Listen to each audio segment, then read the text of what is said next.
Hi, folks. I'm Jamie Hiles, I'm Lydia Judy. And I'm Derek Master. and this is Scream Bloody Movies, the podcast where we review a horror movie each week, go over the horror news, and we ask the eternal question: what's your favorite scary movie? How are you guys doing today? I like Jaws.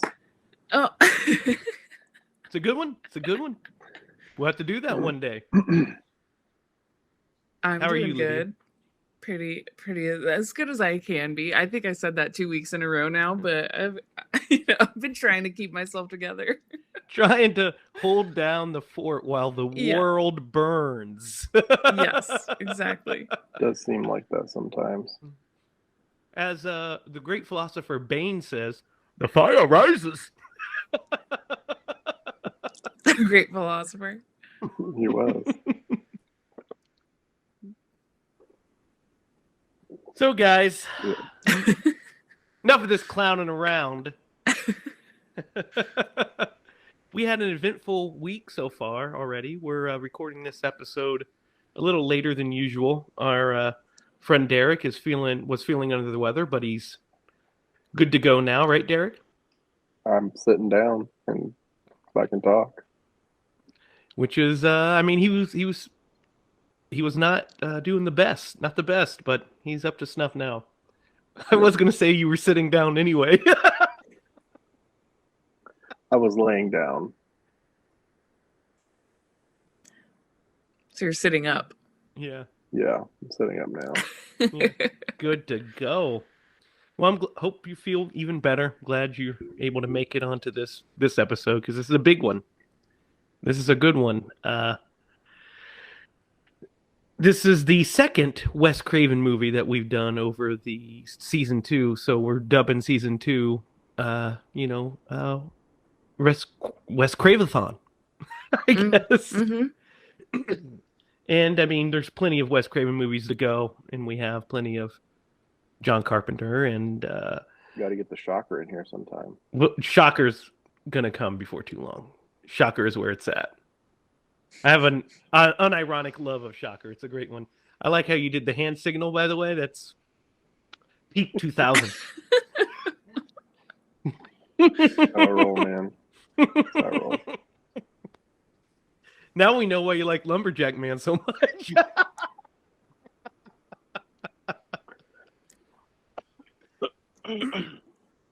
We don't mention Lumberjack Man anymore. To be clear, no more LBJ. Lumberjack. I just excluded the man part. That'd be LJ. You know what? I included the B because it's very pronounced. Right, enough talk about LBJ and his initials. Let's get on to our favorite segment every week. Don't have a lot this week, but let's get into the horror news.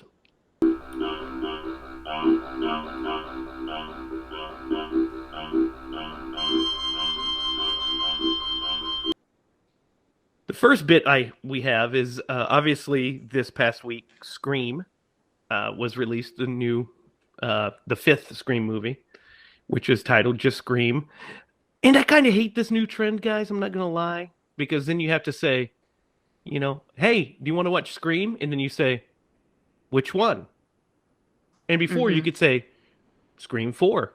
Let's watch Scream 4. Now you have to say, Scream 1996 or Scream 2022. Kind of like with, as much as I love David Gordon Green's Halloween, I have to say, do you want to watch David Gordon Green's Halloween? Or do you want to watch... That's not too bad, because I always call John Carpenter's Halloween John Carpenter's Halloween. Because that's its title. Yeah. Yes. But like, imagine for people who aren't like deep into horror movies like we are, like they're just like, why is it called the same thing? Like people who want to get into it might be super confused by that. It is kind of confusing.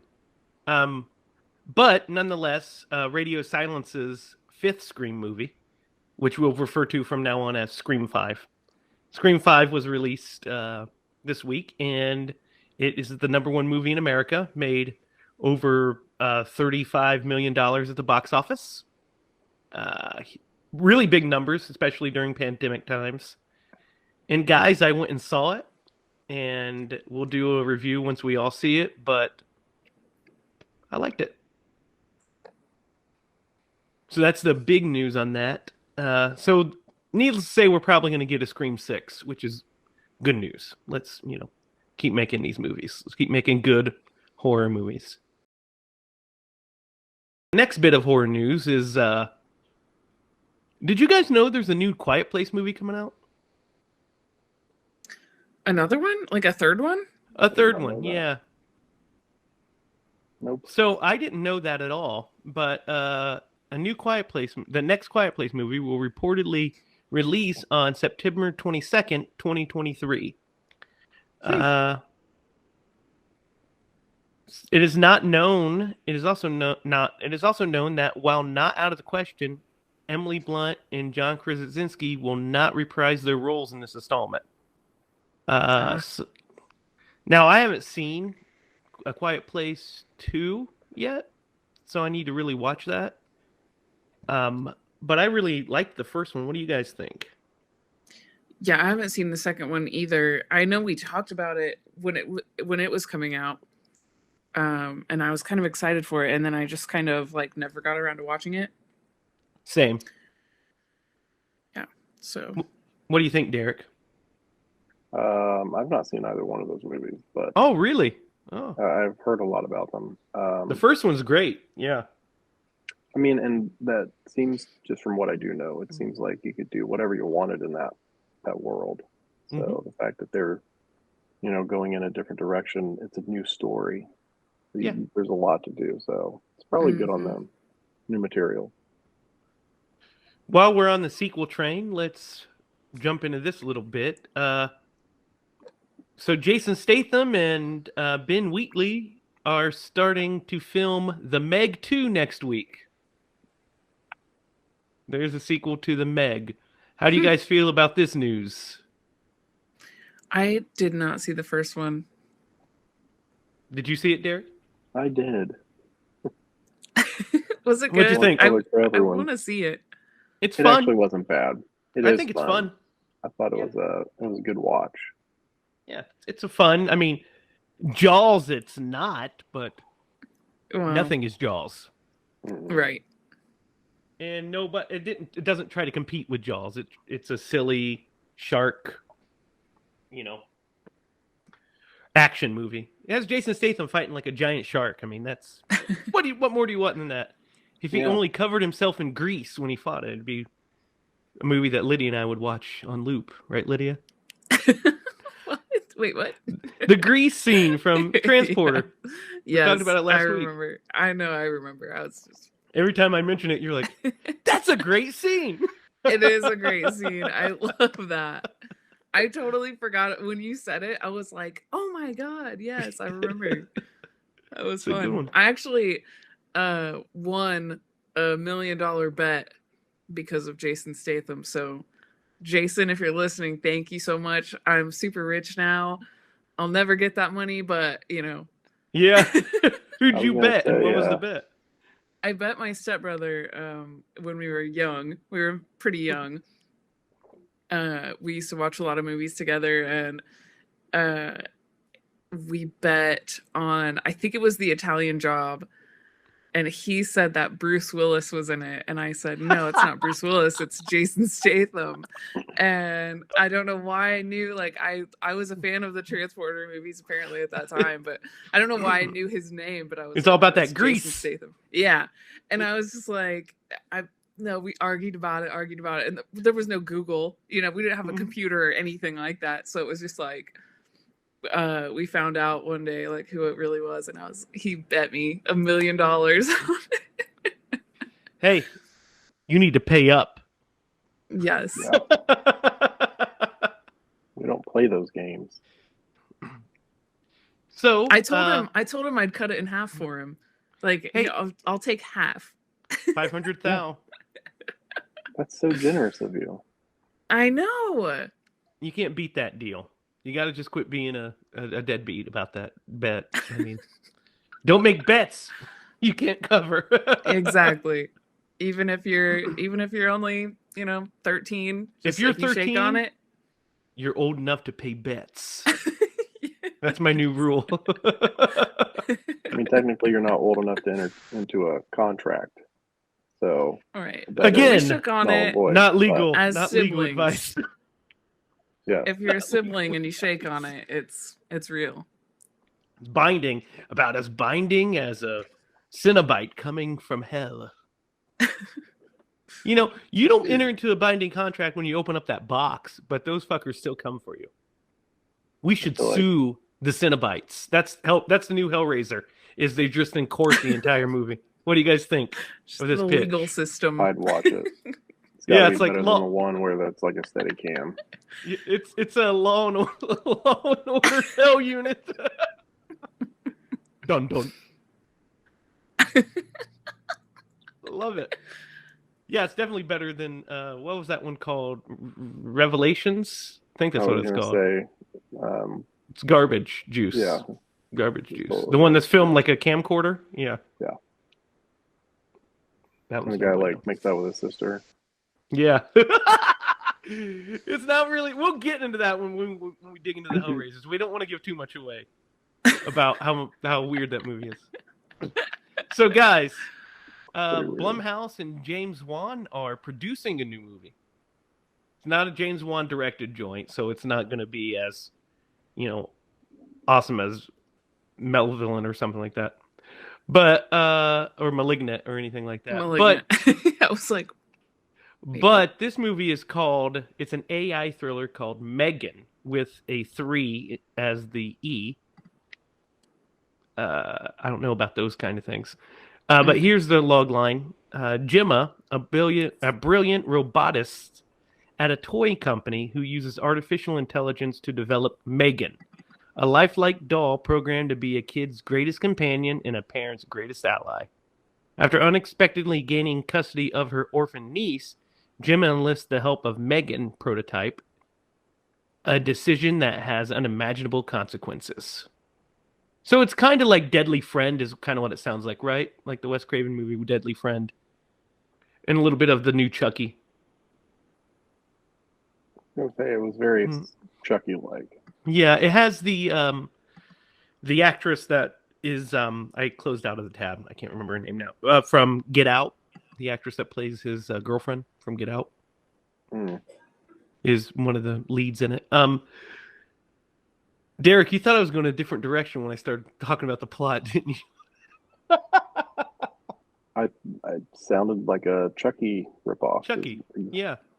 Exactly. Well, I mean, it's like I was reading it, and it's like this is an animatronic robot that can be a companion, and I was like, whoa, we don't need one of these movies. Friends to the end. Cut it out. Heidi ho.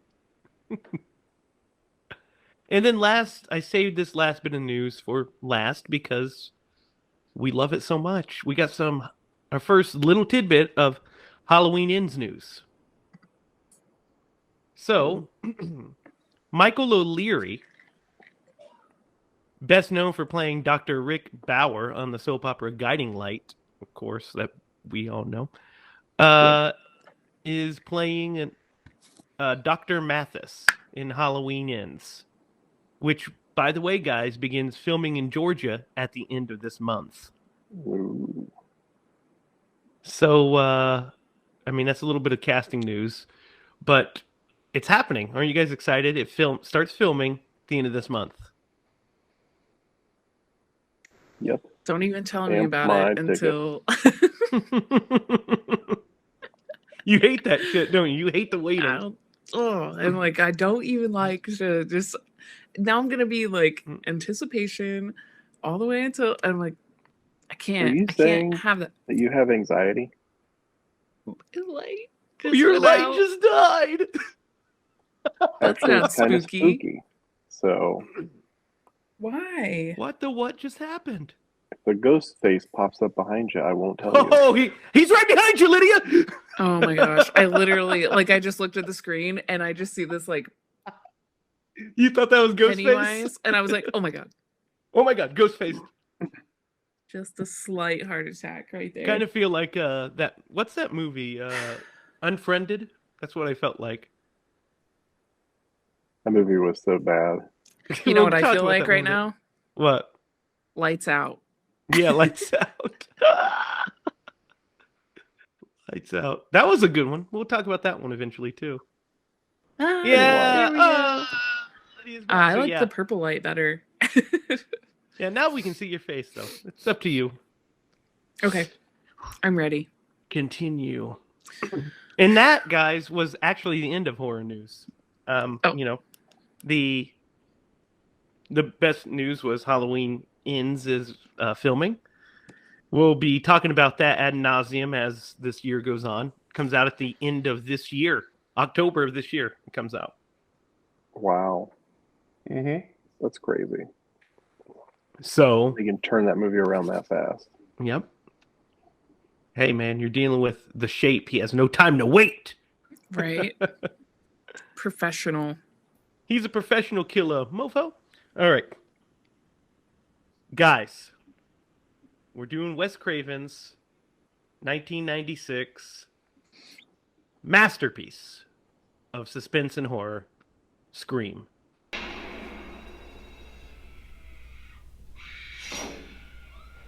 So let's talk about Scream like we do every week. Let's talk about our history with the movie. Let's start with you, Derek.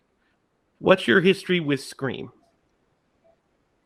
Man, I saw this movie when it came out. I watched it on VHS, by the way. VHS. We talked about our love for VHS before.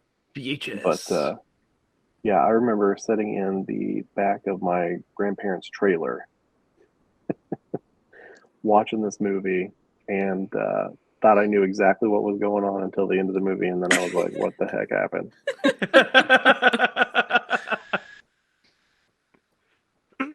And loved every minute of it. Lydia, let's talk about your Ghostface story. So, I watched this movie. I think we've mentioned this before, but I watched this movie when I was a little bit too young. My parents shielded me pretty well from things that were too scary for me. And this movie scarred me really bad as a kid because I don't know why, but my dad let me watch it with him at my grandma's house.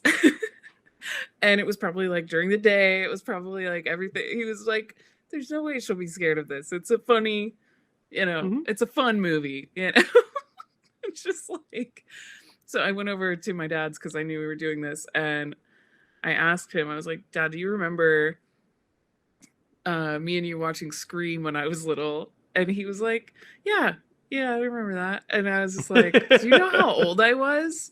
Do you know how old I was when we watched that together? He was like, probably like 6. Perfect age. And I was like, yeah, that sounds about right. A 6-year-old me watching people get slashed and diced and everything. And yeah, it scarred me really bad. I have a hard time watching this movie to this day. And we're going to get into it, but I had a lot of feelings watching this. So, my history with Scream is I remember when it came out, when it was playing in theaters. I didn't get to go see it in theaters. I was 10 when Scream came out. And my mom went and saw Scream while we went and saw, I wanted to say like The Cable Guy or something. I think it was around that time. We went and saw a different movie. There's a different movie playing. We went and saw that movie. And then they went and saw Scream, and our movie got out first. So I remember opening the door and peeking in, and the first bit of Scream I ever saw was Dewey and Gale walking down the trail, and he's doing the flashlight bit, which was a bit of the preview I always remember too, where he's like, "You're not scared, are you?" That little bit. And I was like, "Oh, this movie looks interesting. I really want to watch it." So it came out on VHS, and I went over to Mom and Dad had rented it, and that was the first time I saw it, and I loved it. Like I hadn't, like you, Derek, I had no idea. I thought I knew who the killer was. I thought I nailed it. I was like, well, it's obviously him. And I was like, but then I started second guessing even as a kid. I was like, it seems too obvious to be Billy, so I don't think that's really who it is. I don't know about all that. And then when the twist happens, I was like, what? And I remember, I remember loving it, thinking it was super funny. And then Scream 2 came out literally the next year. And went and saw it. I think actually I saw it on VHS too, because I didn't have a chance to go see it in the theater. And then the third one is the first one I saw in the theater. But I was so pumped for these movies. But yeah, that's my Scream story, and it stuck with me ever since. And it's been on my my Topsies list. So we're about to dive into this guy. You guys ready? Do it. Let's go. You're not scared, are you? I'm not. Lydia probably is. Probably a little bit. So this movie opens with our faux lead, who we think is going to be the lead if you are just an average person in 1996, because she's the biggest star, Drew Barrymore, as Casey Becker. Yep. So Casey is sitting at home making some popcorn, and she gets a phone call, and a voice picks up and starts. It's the wrong number a couple times. Then he decides he wants to talk to her, so they start chatting. She starts flirting. You know, he asks her what her favorite scary movie is, which is one of the most iconic lines in movie history, really. But in horror movie history, it's one of the all-time greats. Mm-hmm. And you know, Casey, there's some great dialogue here where Casey says Halloween is her favorite horror movie, which is what I would pick as well. And then she picks Nightmare on Elm Street for him. And of course, this movie is directed by Wes Craven. So he says, yeah, that movie was scary. And she said, well, the first one is, but the rest of them suck. Dude, I never picked up on that until I watched this and that backhanded comment, like I totally got now. Yeah. I never realized it before. So Wes always justified that because he's like, well, I wrote part 3 and directed New Nightmare, so those count as well. So I'm making fun of myself. But those 3 are the best Freddy sequels. So, so he starts asking her different questions, and then he says, "I want to know who I'm looking at." Yeah. And she says, "What?" And he says, "No, I want to know who I'm talking to." She says, he asked her earlier if she has a boyfriend. She says no. So then she starts saying, my boyfriend's going to be here, so you need to get out of here. He says, do you want to die, Casey? So they have this back and forth, and he says, hey, your boyfriend's tied up here on the patio. And she said, turn on the light. Again. Turns it on and sees her boyfriend tied up and gagged, and he makes her play a horror movie trivia game. Now, guys, this horror movie trivia, how would you guys fare in this horror trivia? I totally Very well, would have right? gotten it. Yeah.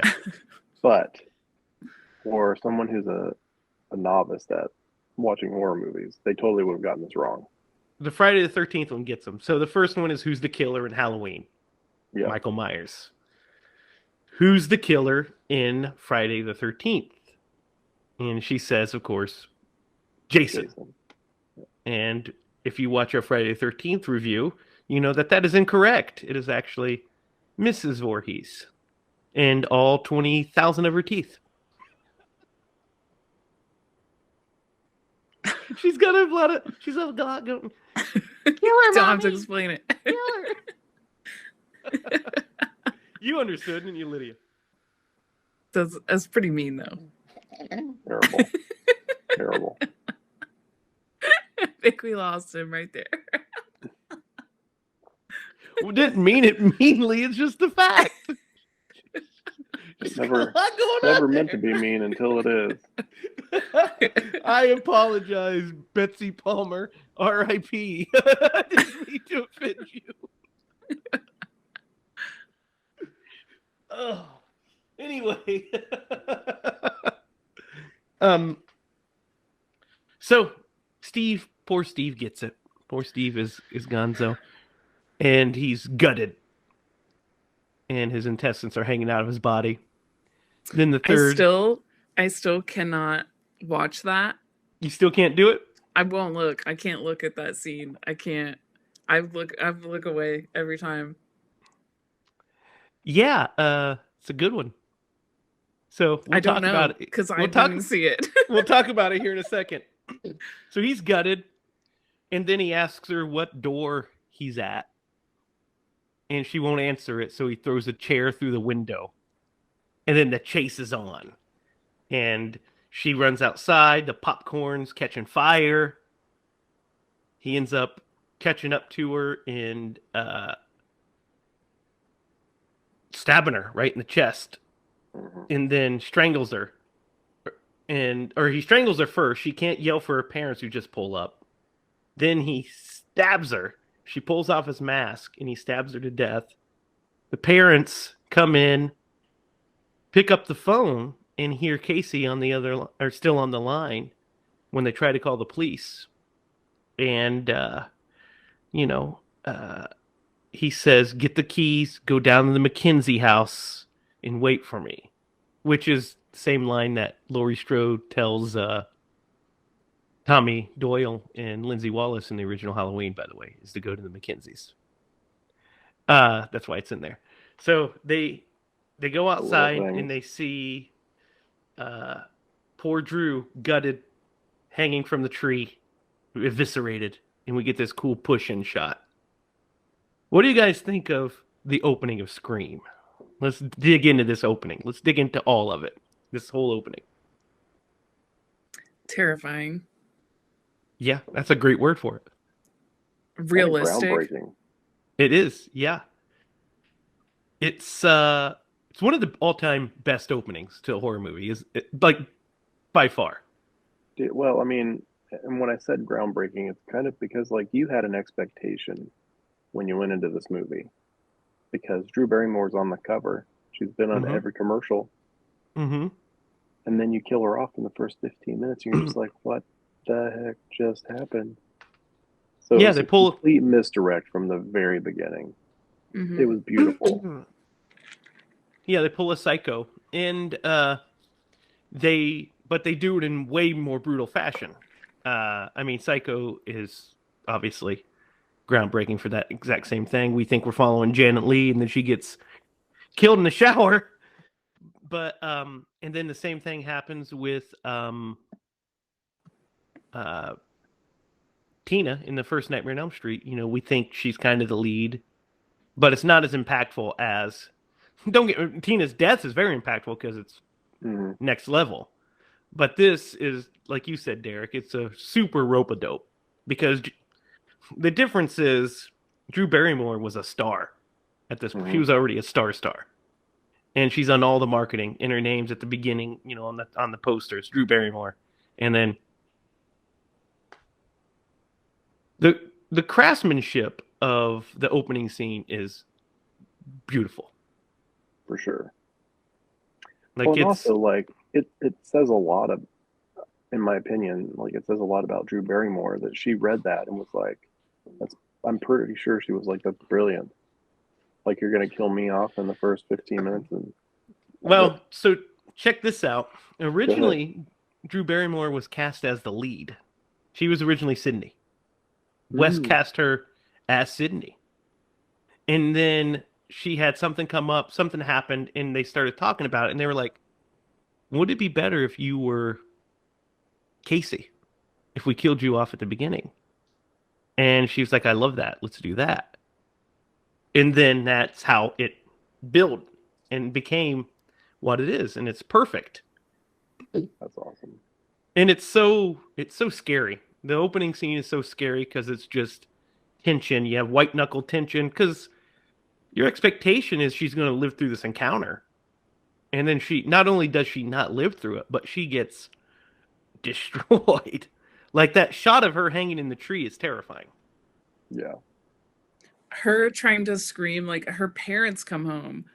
Her parents come home and are walking up the steps to the front door, and she's right there, like, and she can't scream because she's so like beat up and terrified and And like all these choked. things. Yeah. She's been choked, so she just can't, like, nothing comes out. Mhm. And I feel like that's such a nightmare situation where, like, I feel like everyone's had that nightmare where you just can't, like, quite, reach the thing or, like, say Mm-hmm. anything or scream for help or anything. She did such a amazing job. Yeah. I mean, Yeah. it scarred me. Like, it literally traumatized me. I love the shot of when she gets stabbed. I love the way it's undercranked and the way it's shot when he runs up behind her and he just sticks her because it's shocking. And we're like, oh, that's not supposed to happen. And then, of course, he starts slamming it into her. And before she dies, she rips off the mask and recognizes who it is. And then she's done.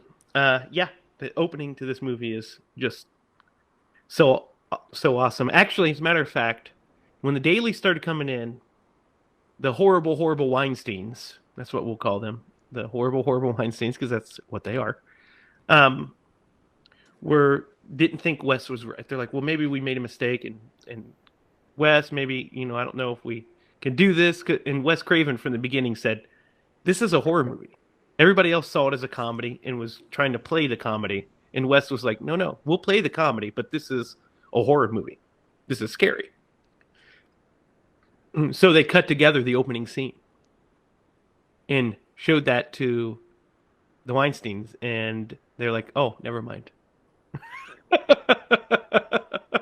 I'm trying to think of like what perspective you could have had. You would have interpreted this as a comedy. Well, because the script it's because the movie is funny. It's a funny movie.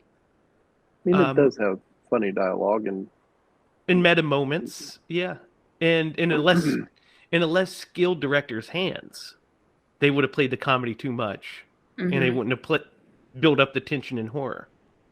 And that was Kevin Williamson, the writer of the movie. That was his fear, is that somebody would make this a comedy. And when he found out Wes Craven was directing, and he was like, "Oh, thank God," because he'll know what it is. And Wes passed on the movie multiple times because he didn't want to do another horror movie at the time. And then he read the script again and loved the script and was like, I'll do it because I think I can do this. And it was only the biggest hit of his entire career, so he made the right choice. So from that scene, from the wonderful opening, we're introduced to our heroine, Sydney Prescott, played by Neve Campbell, and she's like typing on the computer, the fucking 1996 computer that she's got with her so primitive like internet. Yahoo Instant Messenger. She's hitting some AIM, yeah. She's on what's that called? MIRC.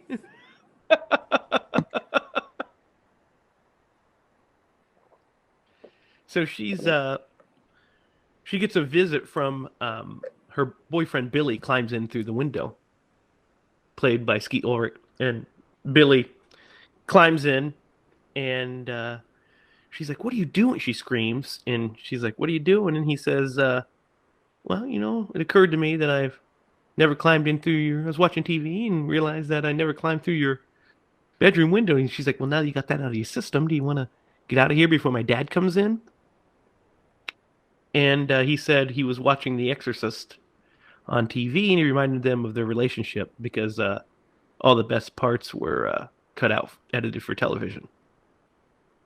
And her dad walks in, and it sets up a great point when her dad tries to come in. Because we see that she has this closet that if she puts it here, it blocks the door, so her dad can't come in. That's how she locks her door. And we find out that he's leaving for a business trip, so he's going to be gone for several days.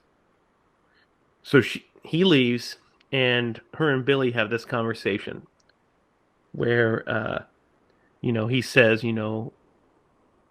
basically that he would like to do more, and so they start to do some uh, over the clothes petting, basically, and he gets a Hmm. little too aggressive, and she cuts him off, and then he goes to leave, and he's like, "Well, I was just half kidding about this whole sex thing, just so you know."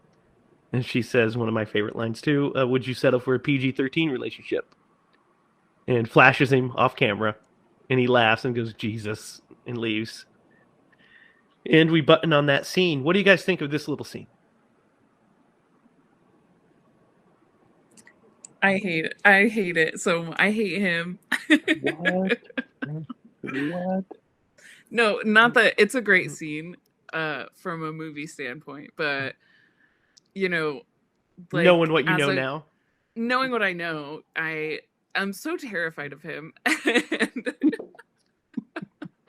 and I'm just saying, like I'm fully trying to just judge this movie based on this watch that I just watched. I've seen this movie a lot, and it always gets brought up, and a lot of my friends know that I'm really scared of it. So, I'm trying to just see it, and it's so hard because I really am so scared of it.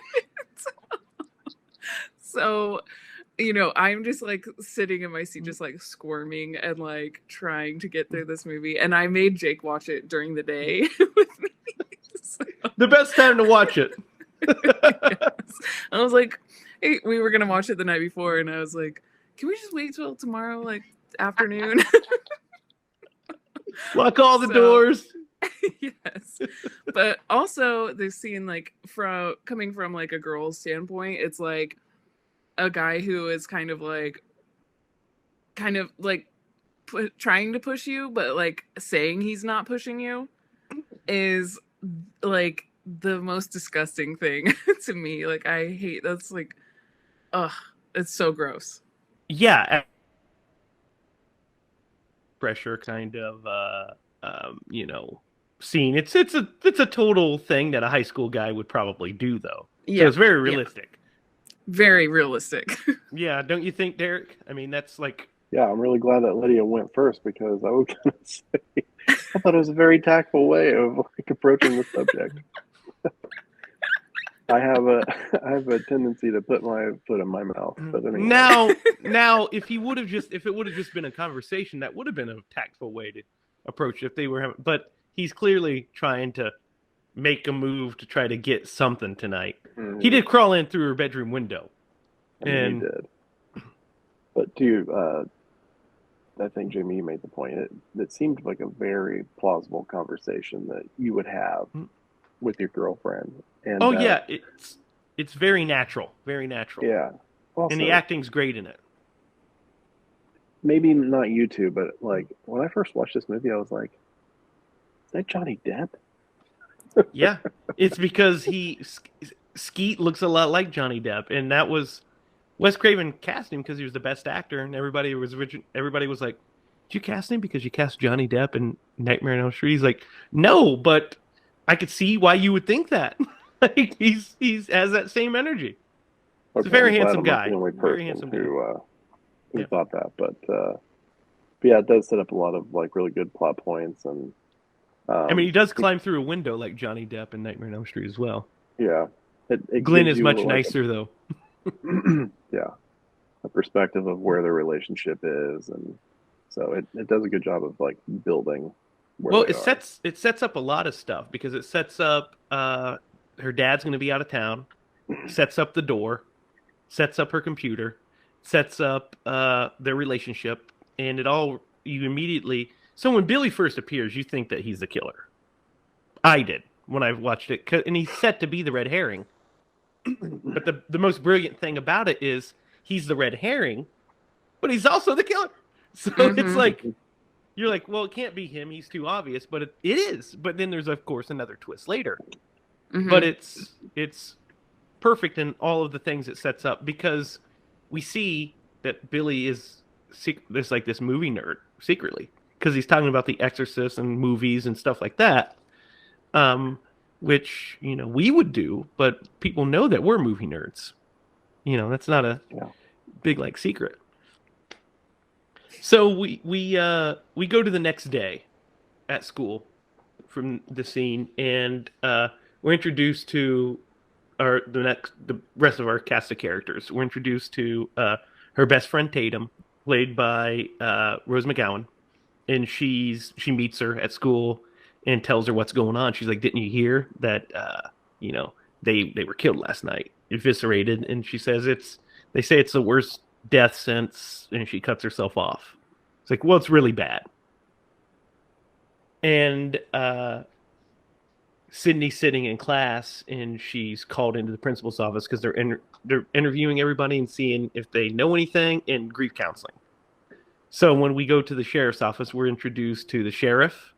We're introduced to Principal Fonzie. It's Principal Hembry, but it's played by Henry Winkler. So, and then one of my all-time favorite characters in horror movies, Dewey, as the Deputy Dewey, which is Tatum's brother. Mm-hmm. This scene with the principal is very interesting. What do you guys think of this scene on a rewatch? Which scene? What? How does it start? So Sydney goes into the principal's office, and before it, there's a great little bit of dialogue where he says, "Sydney Prescott, she was the daughter of," and then Sydney walks in and cuts him off, and he basically asks her how she's doing, and it's a scene that's set up to further the mystery of what's going, why they keep talking about Sydney. Mm-hmm. But it also sets up a couple of different red herrings accidentally. Or not accidentally, but it creates a couple of different. The way the principal touches her face when she's like, "Hey, Sydney, are you okay?" And the sheriff kind of gives him a look is in this scene. It's just so subtle. Just subtle little things that if you never, when you're trying to figure out who the killer is, you're like, oh, maybe it could be this guy. Could be this guy. Could be anyone. It's just a small little scene. I didn't catch that. Oh, I didn't either. No, it's good stuff, guys. This is Wes Craven at this level. At this level. At this level. He's just at another level. But then we're introduced to one of the most famous scenes, the scene at the fountain. And we get introduced to Randy Meeks, played by Jamie Kennedy, and Stu Macher, played by Matthew Lillard. And they're all sitting around the fountain, and they're discussing this death. And there's some really funny dialogue in here. Like, there's some funny dialogue. What's your favorite dialogue from this scene? Mine? Mm-hmm. Liver alone. Yeah. Get it? Liver. Oh, What's yours, Lydia? Tackwad, is that what she says? None. None? You're just too terrified? Or when Jamie Kennedy impersonates Jerry Lewis. Jerry Lewis. Did you really put her liver in the mailbox? That's great. My favorite. I like. What's great about this scene is it introduces everybody and sets up our cast of characters and our cast of red herrings. Right. These are the suspects, and we get little bits from each of them. And on a rewatch, once you know who the killers are, you pick up on subtle things. Mm-hmm. So he says, he's like, well, it has to be, she was gutted. It takes a man to do that. And he's like, you don't think it takes, and he's like, I'll gut your ass in a second, kid. And he's like, it takes a man to do something like that. And then we realize that Stu and Casey used to date. So there's a connection. And he's like, yeah, for like 2 seconds until she dumped your ass. You said that you dumped her for me, that little bit. And he says, no, I didn't kill anyone. And Billy says, no one says you did. You did. Yeah. Because they're in cahoots, but we wouldn't pick that up on that. But now we totally do. Yeah. No one said you did. And then there's also that great, he's like, Sydney says, how do you gut someone? And he explains that, you take them cut him from groin to sternum and that whole thing. And then he says, it's called tact, fuck rag. Look it up.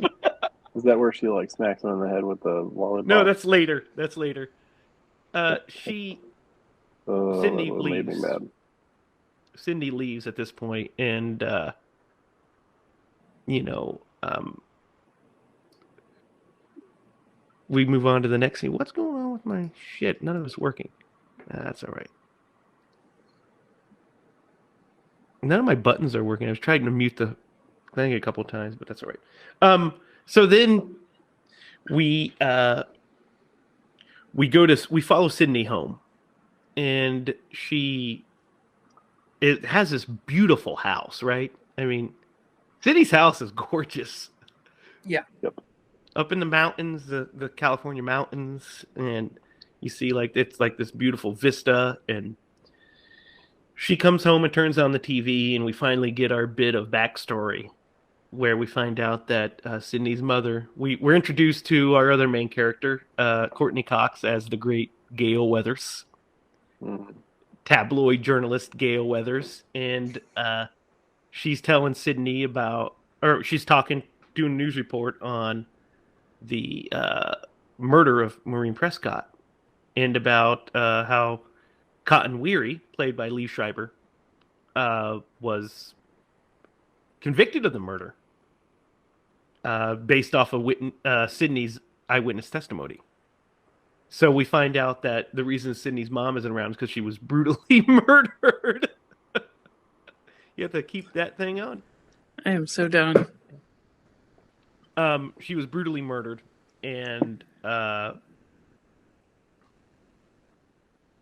killer was caught, but there's questions on if he was really the killer, which is a very good way to introduce that subplot, I feel like. What do you guys think? Oh yeah, for sure. And just that little glimpse of Gale gives us what's to come. Mm-hmm. So this leads into the next big set piece, which is also a fucking banger of a scene, right? So Sydney falls asleep on the couch, wakes up a little bit later, and it's dark. It has turned dark. And she wakes up to a phone call from Tatum, and their dialogue is so fucking funny. She says, you know, why don't you come on over? I'm going to rent all the right moves. If you pause it just right, you can see Tom Cruise's penis. Which is an old, one of those old wives' tales.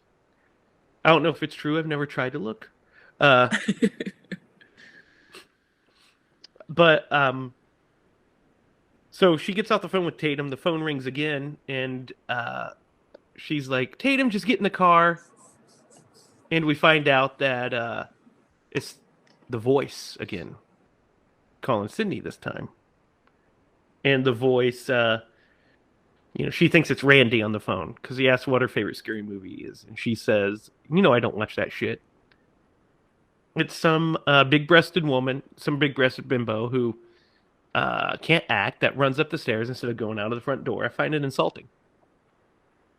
So he says that basically it boils down to him telling her that he's watching her and he's outside.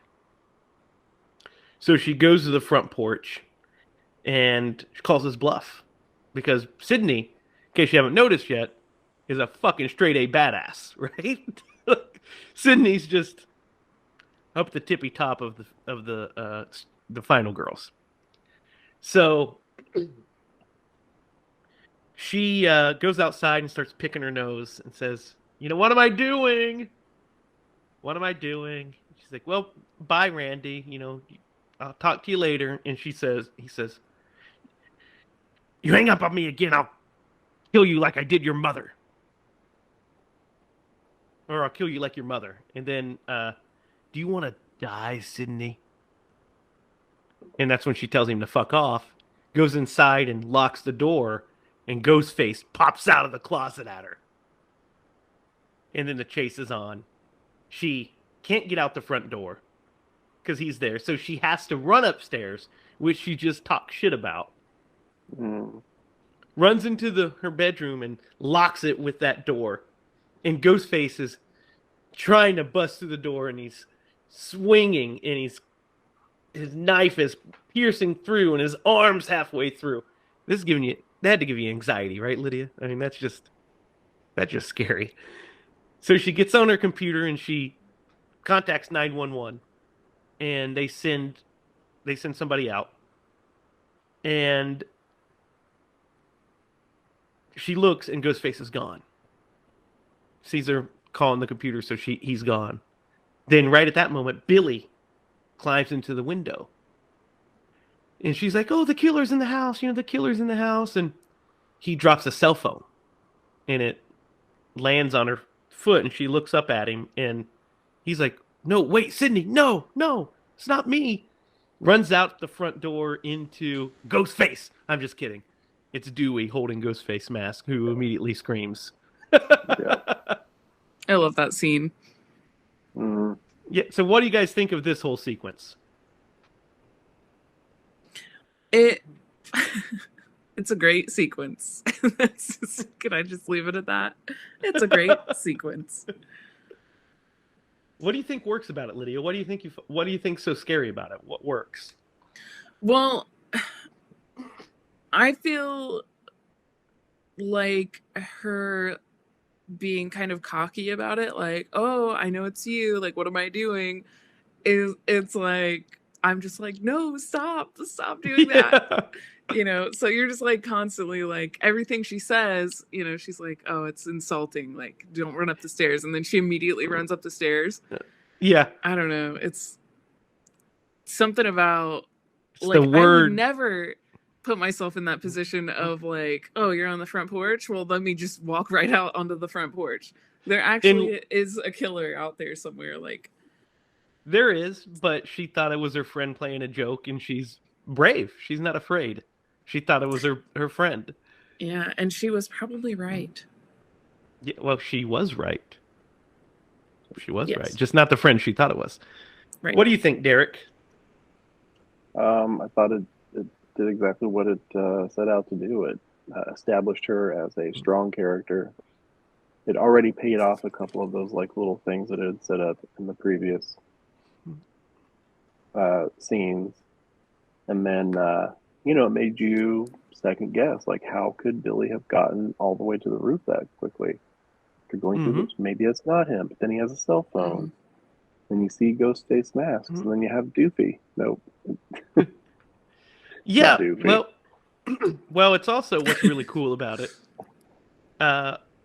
Is this is the first moment where they reference a horror movie. I mean, they reference horror movies in the first movie, in the first scene, but this is the first time in the movie where they reference the tropes of a horror movie, right? Mm-hmm. So, especially the tropes of a slasher movie.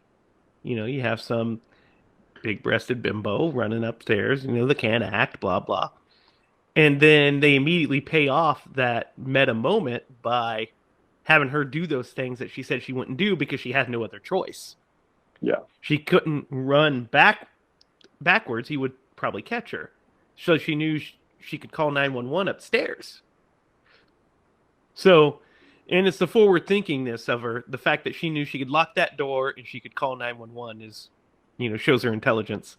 And it's also just a banger of a scene. It's very suspenseful. And when that action starts, it's nerve-wracking. Mm-hmm. When I rewatched it this time, and I kind of was like, what if I was in that situation?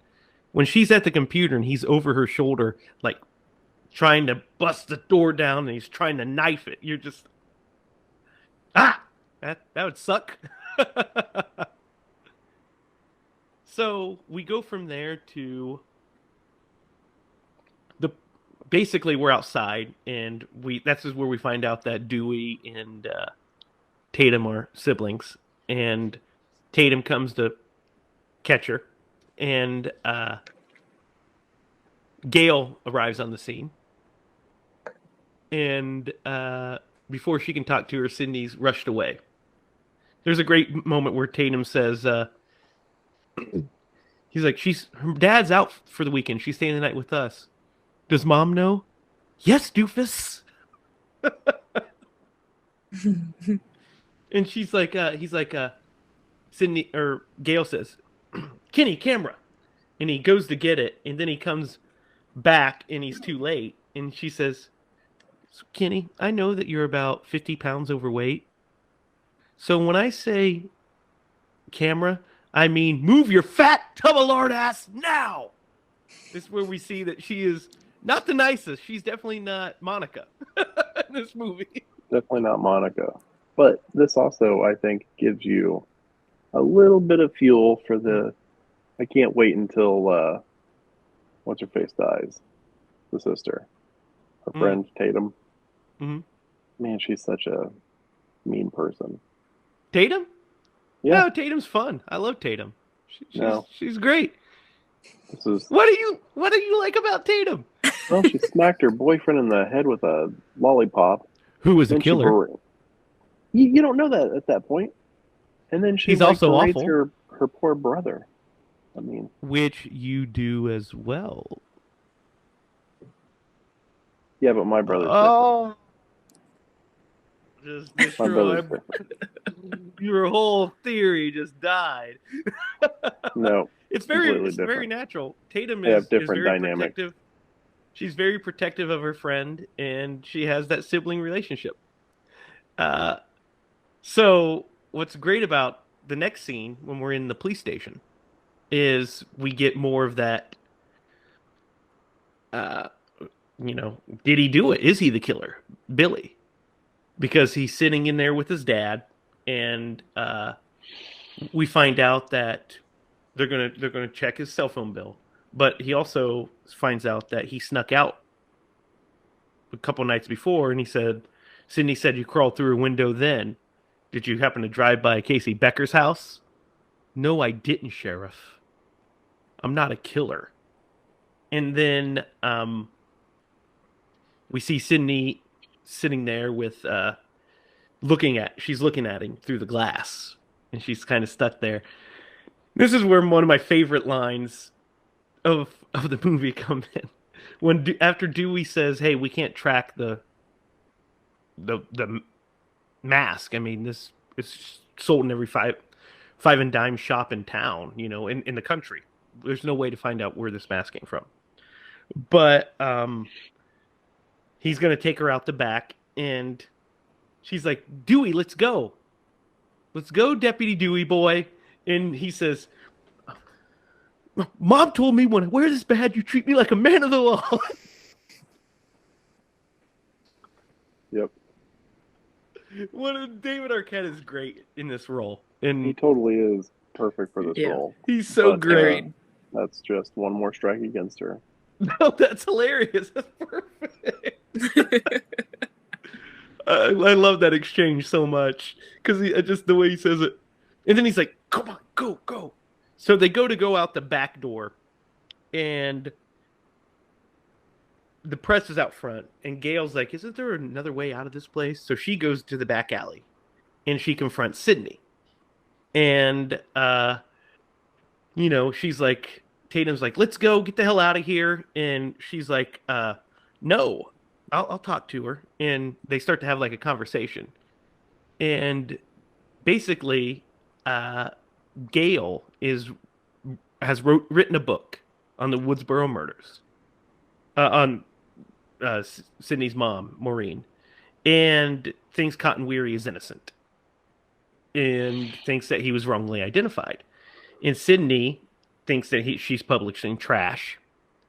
So one of the best things happens. She says, I'll read your, look forward to your book. And she says, I'll send you a copy.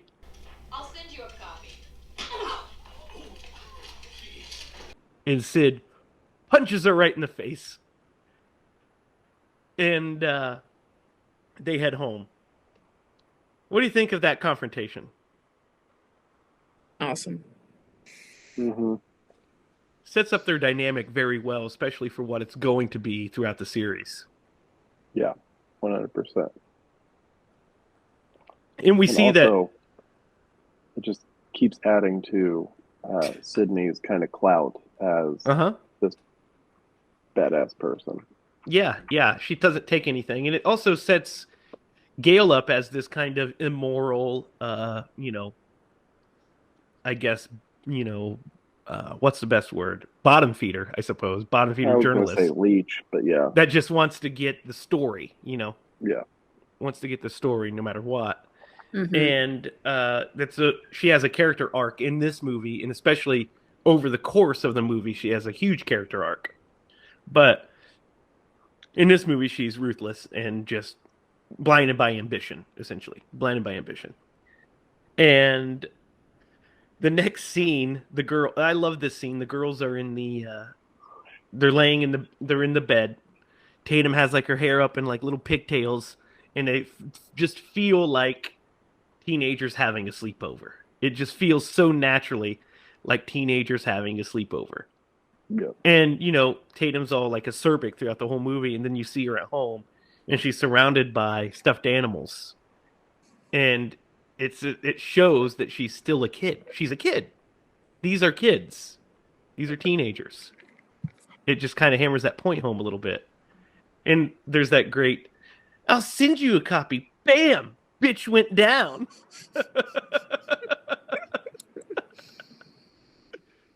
The Dewey comes in and throws her a bag of ice and says, I got you ice for that right hook.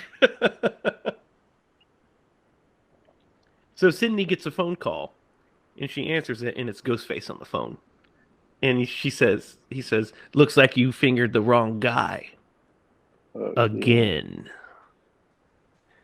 And then Dewey runs out with his gun to answer the phone. The best part, go ahead. I always laughed at it when I was a kid. I love it so much. Because when he comes out, he has the gun because he doesn't know what's going on. In his defense, the killer could be out there for all they fucking know. His mom's just banging on the door, so he runs out with the gun, and she's like, well, too late, and the phone's laying there, and he picks it up and goes, "Hello." It cracks me up. Such a great button on this scene. It's definitely not the movie we're watching, but some of the they did such a great job in Scary Movie. Yeah. Like some of the scenes with you just can't help but think of the other. You know what I mean? Like this is one of them. I know exactly what you mean. Yeah. Yes. But it goes from that scene to the next day at school, and Gail's outside, putting makeup on her face, touching herself up because she's got a fucking shiner from Sydney, and they have another confrontation, and she says, "Hey, you need to quit talking about my mom," essentially, and she says that, why are you saying all this terrible stuff like I did this? And he said, basically, she says Cotton hasn't changed a single word of his testimony. He admits to sleeping with your mother. And she's like, she would never touch him. She's like, I saw him wearing the jacket. And he said, no, you saw somebody else. You saw somebody leave your house wearing the jacket. And Cotton was drunk that night, So it starts to place that seed of doubt, and Sydney sees it. She starts to feel the doubt herself. And she's like, oh. And she's like, well, nice. She says something and leaves. And then, of course, Tatum walks up and says, nice welt, sweetie. Let's go. And Gail tells Kenny, "Oh my God, I think she got the wrong person. Essentially, do you realize what we could save an innocent man? You know what that could do for my book sales?" Slaps him on the face. What do you guys think of this scene? It's important for laying down the groundwork for her to also follow Sydney for the rest of the movie. Mm-hmm. Yeah, I like that it shows her character too, of just like she doesn't really actually care about saving an innocent man like as much as she cares about like her book being a success. Yeah, and her winning a Pulitzer or what have you. Yeah. Mm-hmm. Yeah, it's very funny. So Sydney goes into class and so this is the scene you're talking about where she hits him with the sucker. You know why she hits Stu in the head with a sucker, don't you? Because she says, "How's Billy? Is he pissed?" He goes, "After you branded him the Candy Man? No, his heart's broken." This woman just got attacked by a killer. It thinks her boyfriend might have done it because she finds out that uh, Dewey tells her over breakfast that they let Billy go because the cell phone was clean. So they had no reason, they had nothing to hold him on, so they had to let him go. So she runs into this guy. This is where she hits him in the head because a guy dressed as Ghostface runs in after her and scares Sydney. And he said, "This is great. It's like Christmas." And she says, "Stupidity leak."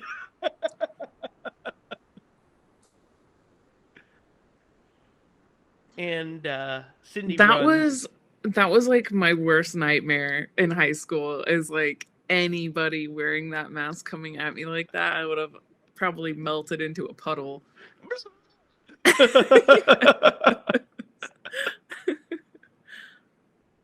So she runs right into the arms of Billy. And they have a confrontation. And this is where Billy doesn't do himself any favors, and our eyes are hers. When they have their conversation, and he's like, "It couldn't have been me. I was in jail, remember?" And he's like, "I just want my girlfriend back. It's been over a year, 1 year today that her mother died. It's on the anniversary of her mom's death." And he's like upset that he's not getting any, essentially, in that she's more closed off. When my mom left my dad, I just got over it. And she's like, "Your mother left your dad. She's not dead in a grave. There's not even the same thing at all. Not even close to the same thing." So she, of course, leaves, and he's like, "Stupid." So she goes to the back. What do you think of their confrontation before we get to the next scene? It's one of those things again. It's like that boyfriend pressure in high school. It's just so gross. You would know it so much better than us. Yeah. It's horrible. It's really horrible. It's like a lesson too, it's like a lesson in trust, basically. It's like, you don't have to trust someone, especially when they're pressuring you, and you don't have to just be polite and like keep putting up this front of like, for me it was like, I didn't date people, but if I did go on a date with anyone, it was like, I felt like I had to, because everybody else was dating someone, so it was like, yeah. Even though I wasn't even like into a couple guys at the school that asked me out, it was like, oh, well, okay, so this is what I'm supposed to do. Yeah, this is what I should be doing right now. So I hate seeing her be pressured. Like, I hate seeing anyone be pressured like that. But especially somebody we love, like Sydney. Right.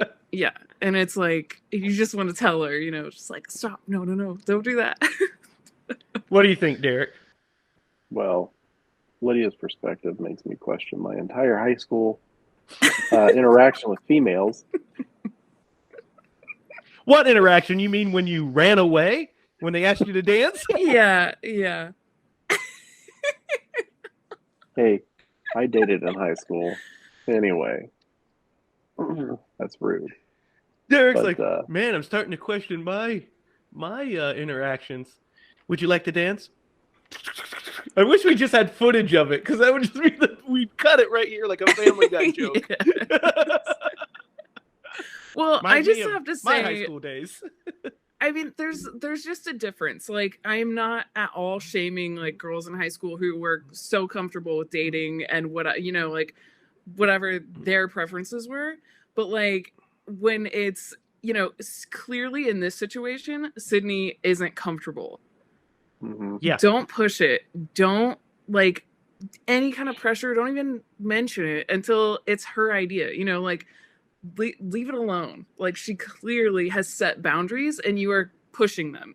Well, and it's also like called reading the room, right? I mean, Mm-hmm. Yeah. uh, probably don't say, I just feel like we're not as close. You know, I'm just a girlfriend that would rather call me a killer than touch me.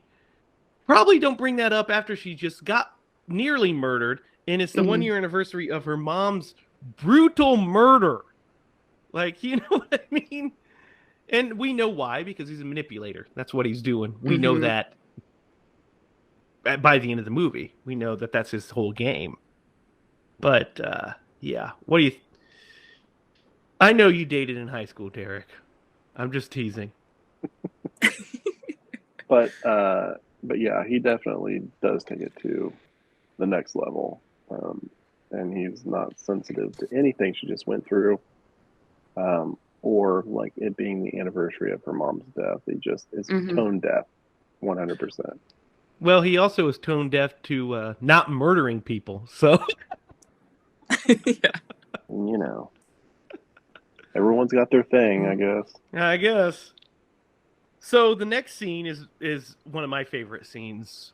Sydney goes to the bathroom to basically cry it out, and these two girls come in as she goes into the stall, and they start talking about Sydney, and they're brutal, awful, and they're like, you know, what if she did it? Maybe she had the hots for Steve. She's like, got her own bubble butt boyfriend, Billy, and she's like, well, maybe she's a whore just like her mother. And Sydney's sitting here listening to this, and everybody's, you know, apparently the rumor around town is that Maureen got around and was not the most faithful. And Sydney has to sit here and hear that on top of all the other shit that's just happened to her.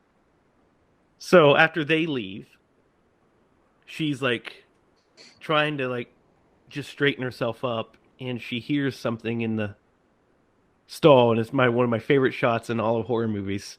You see these two boots step down, and then you see the cloak drape down under over the feet, and it plays this great bit of score where it goes.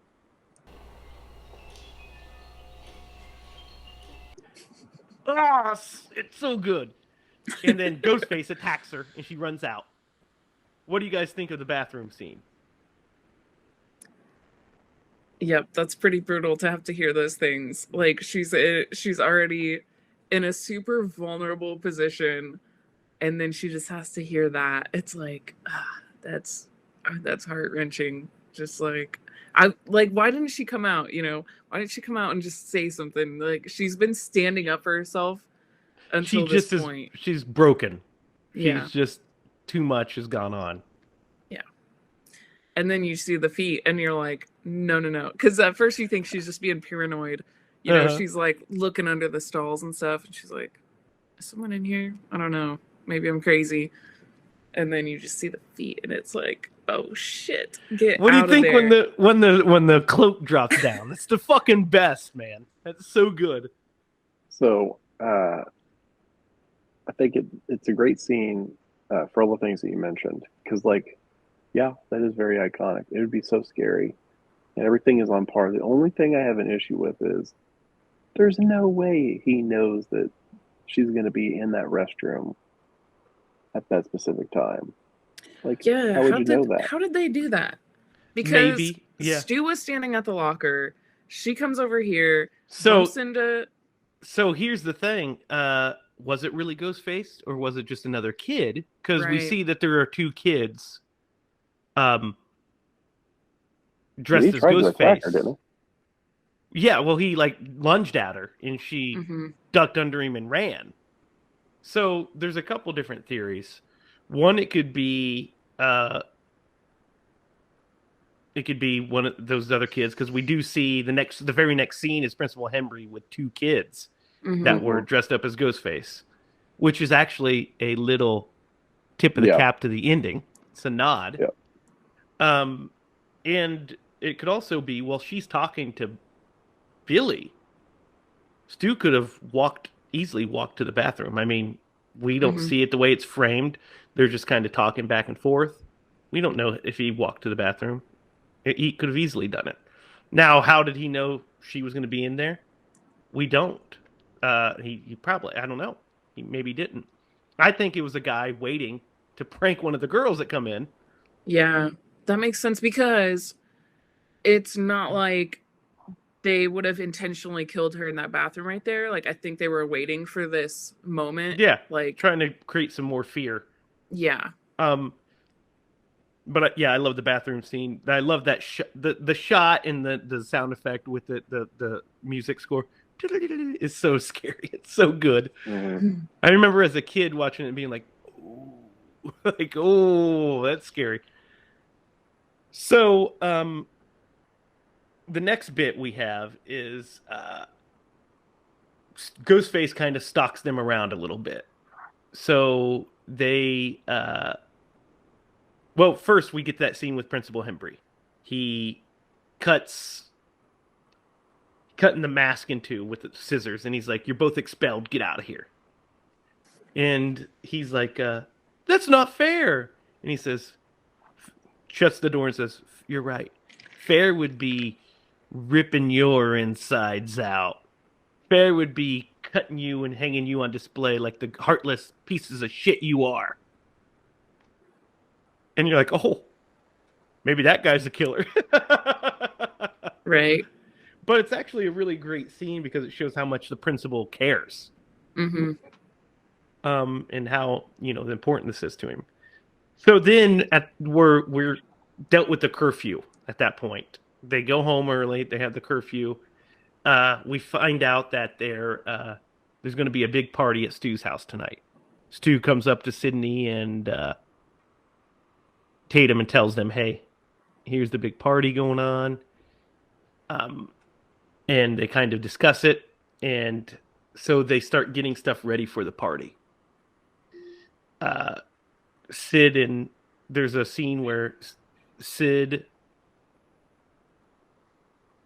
Tatum, and Dewey are out, and they're going to go shopping to get some supplies, and Dewey is hanging back, and he before this scene happens, the girls are at home actually, and we see Ghostface stalking them in the tree line, which is the gif I sent you earlier, where he's stalking. When they have that conversation about maybe Gail's right, maybe Cotton didn't kill Maureen, and she says this line. She says you can only hear that Richard Gere gerbil story so many times before you start to believe it. Which for people of our age, Derek, we know exactly what that story is. Do you know what that story is, I did at Lydia? one point. I don't recall. It's essentially that Richard Gere. I don't want to tell the story to perpetuate the urban legend, but it has to do with gerbils and anuses. Let's just put it that way. And Richard Gere. I have. So I feel like I've heard it before, but yeah, yeah, that's pretty much it. So they go out in the town and or to go out shopping, and while they're shopping, their Ghostface is stalking them throughout the different, like he's in the grocery store with them. And Dewey goes up to speak to the sheriff, and we find out that the cell phone is the cell phone bill. Actually, the calls were made from Sydney's dad, Neil. So Neil Prescott's the one that made the calls. So he's now the suspect, one of the suspects, the main suspect actually for the police. And during this scene, it's great if you watch it. So Dewey's eating an ice cream cone. Every time the sheriff takes a puff of his cigarette, Dewey takes a lick of his ice cream cone. I love that. It's a Wes Craven idea. It's so funny. He It's just so kept doing it. funny. It's so good. Because Dewey wants to be the coolest guy in the room, but he's like a mhm. fucking square. And that's what makes it so great. Is so the sheriff's like, and Dewey's like,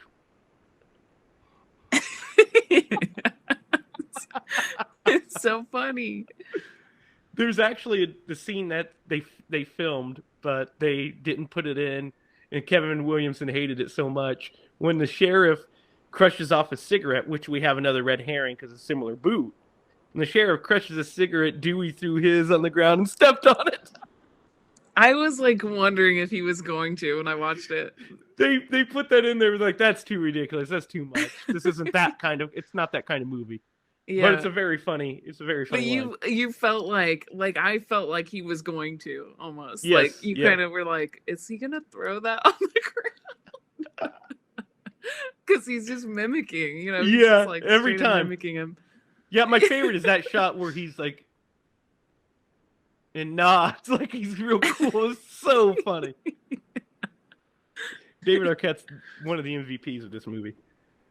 So, from this great scene, line with Gail at one point. What? Oh, later in the movie? Yeah. I know which line you're talking about. Demographics. Yeah. Oh, that's actually here. It's actually here.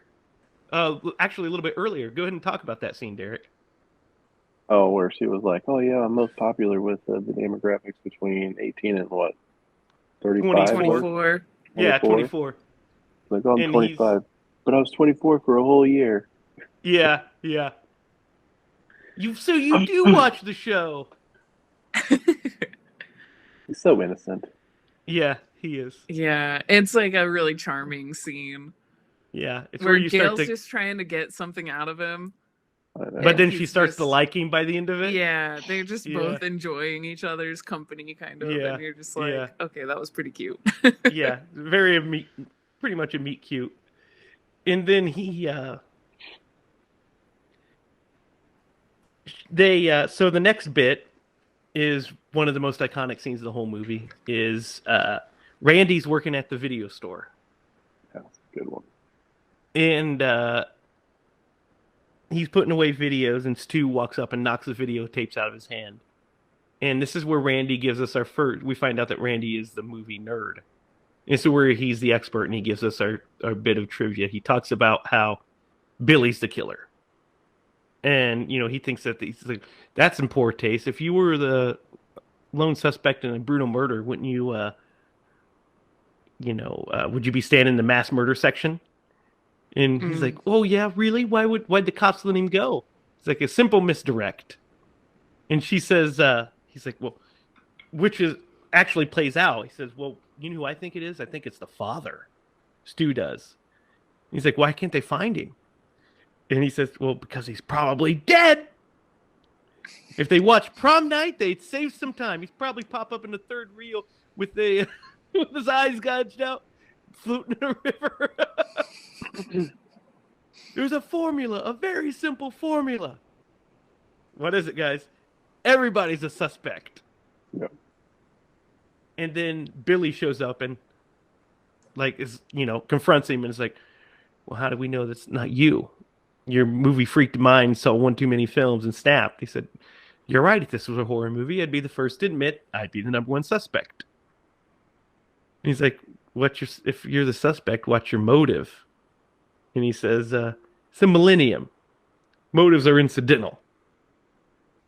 Dude, I love Stu's motive at the...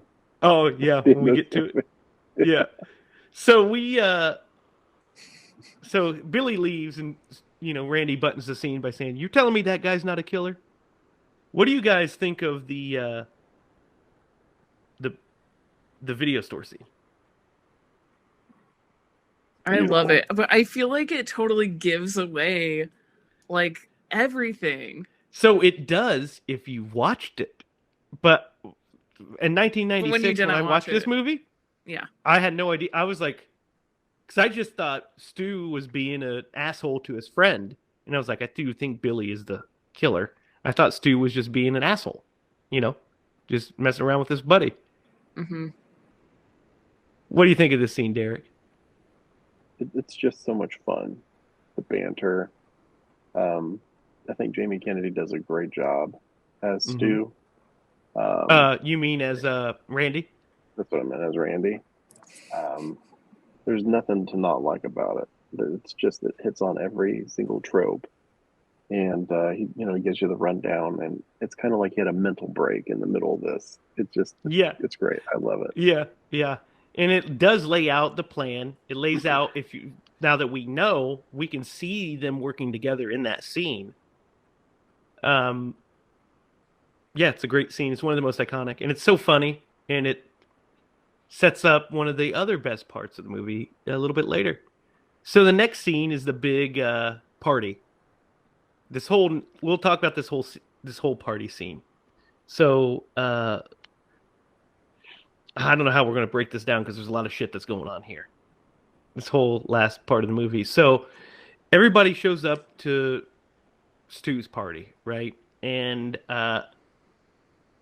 Gail shows up with Kenny because they're trying to figure out what to, they think that there's a big story that's going to break here because of the whole Sydney thing. Sydney comes in and she's kind of leery of everything. And we get this great scene where they're talking about what movie. She's like, Halloween, Prom Night, Terror Train. Why do all these movies have Jamie Lee Curtis? And we find out it's because she's the Scream Queen. So we're introduced to the concept of the Scream Queen, and that Randy's a real big fan. And Stu says that he's inviting people into the house, and Gail comes in because Dewey finds Gail outside and asks what she's doing. He's like, "Oh, just a couple of kids cutting loose." So Dewey's staying outside to watch over everybody. So he's like, "I need to go in and check it out." And she's like, "Do you mind if I join you?" And she takes this wireless camera, early wireless, 1996 wireless camera, and hides it in the. She walks in, and Sydney's immediately like, "Ugh." She leaves. Tatum's like, "Ugh." And Gail walks over and places the camera in front, like by the TV, and hides it. And Tatum says, "What's she doing here?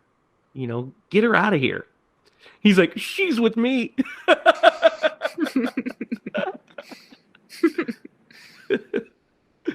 So they leave. They go outside again, and Tatum gets tasked with going and grabbing a beer in the garage, or down, yeah, in the garage. So she's like, "What am I, the beer wench?" So she goes to the garage, and guys, this scene's a showstopper. It is. So she goes to get the beer out, and when she goes to enter, she's confronted by Ghostface. And because the garage door closes and stuff, she doesn't know what's going on. She sees Ghostface is standing, blocking the entrance. And she's like, "What the?" Because she can't open the door. And then when she goes to crawl under the garage, it closes. So she has this dialogue. She thinks it's Randy. And she says, "Oh, is this the new movie I Spit on Your Garage?" And she has a dialogue with him, and she's like, Are you the scary Ghostface killer? Am I the helpless victim? Don't kill me. I want to be in the sequel." And then Ghostface cuts her arm, and that's when she realizes it's a real knife, and this is on. So he goes to attack her, and she starts throwing bottles at him. He hits him in the face and in the nuts with these beer bottles. Flips him over her head. He goes to run in. She smashes his face into the fridge, and then flips him over top of her and goes to crawl out of the doggy door. But she can't fit through it, and Ghostface turns on the garage, which raises her and crushes her head. Mm-hmm. What do you guys think of this sequence? Mm-hmm. Terrifying? Is that what you're thinking, Lydia? It's so scary. It's so scary. I love her character. I really do. I think she's really fun. And it's like, I think I got through it because of a Scary Movie. Oh, yeah, yeah. But it's like, you can't help but think of that when you see this scene. But yeah, it's when she realizes that it's real, and she just like flips him right over. Yeah, You're just right like, over. oh Yeah. shit. But also when she's in the garage door, like the dog, she's in a dog door, right? Doggy door. Yeah. Yeah, and you're just like, just get out, get out of that. Yeah. Don't do that. Don't do that. Don't get stuck like that. Just get out somehow. I don't know. And it's a very clever death too. The fact that they, Mhm. I mean, it probably wouldn't really work in real life because No. there's Yeah, I think it'd sensors be- and it's too heavy. But in movie land, it's a fucking great death. It's Yeah, beautiful. very, very original. Yeah. What do you think, Derek? I really love the banter between her and, well, I guess Ghostface doesn't actually say anything, but like just how she plays it off as a joke until it's not a joke. But yeah, her dialogue in this is fantastic. And you know which killer this is. You know which Mhm. one. Yeah, it's Billy. Really? I would have totally guessed it was. It has to be Billy because Stu's inside with all the guests. Man, I would have wanted to kill that wench. If I were him, I'd have been I like, thought it was no, Stu no, too. this one's mine. It's I Billy think because it's this one Billy. is like a debated one of like who It's killed Billy. who and which scenes. Here's why it's Billy, guys. It's Billy because he comes from outside to the front porch in the very next scene. He's at the front door. Stu answers the door, and it's Billy. So he's the one that kills Tatum. I don't know. Because Stu's entertaining guests. He can't sneak away. He's entertaining guests. And remember that chick sitting on his lap and stuff when we next see him? So he's yeah, it's him. Yeah, the next scene, Billy arrives and well, there's a great bit. There's also we forgot to mention during the video store scene. There's this great line where Randy says, "Hey, now that Billy's out of the picture, do you think Sid will go out with me?" And he laughs right in his face. Like, no. That No. laugh that he does too. Yeah. No, I don't. So when Billy shows up and he's like, you guys can go up to my parents' room and talk or whatever. And he's like, subtle. And they go up. So Sydney's like, we do need to talk. So he goes upstairs. They go upstairs and Randy's like, what's Leatherface doing here? Who invited him? That's so funny. And he goes, oh man, there goes my chance with Sid. As if.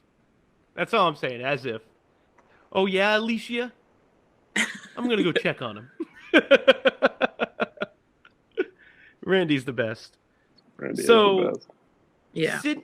Sid and Billy are having this conversation about, like, basically everything that has transpired to this point. And he said, movie, or, life's like a movie. You just don't get to pick your genre.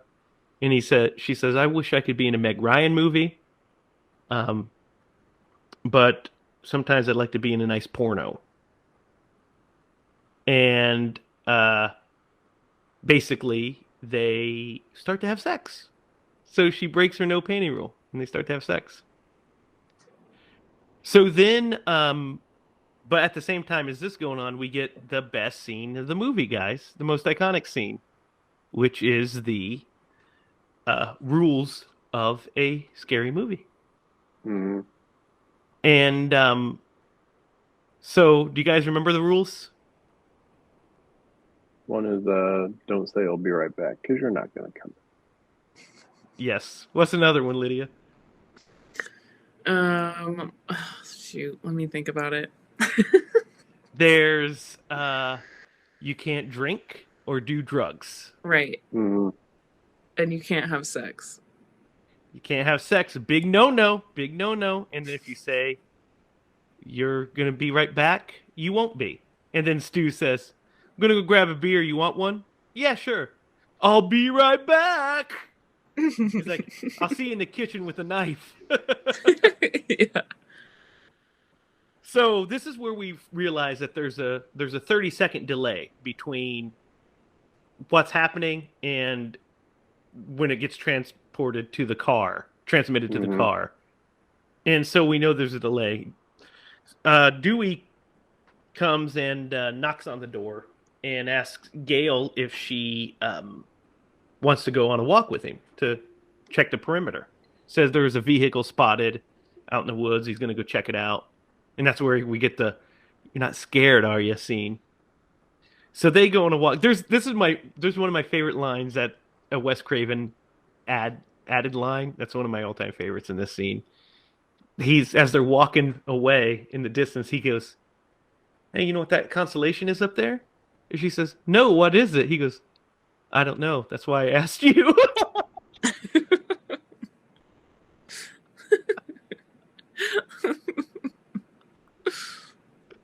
Oh, so good. So funny.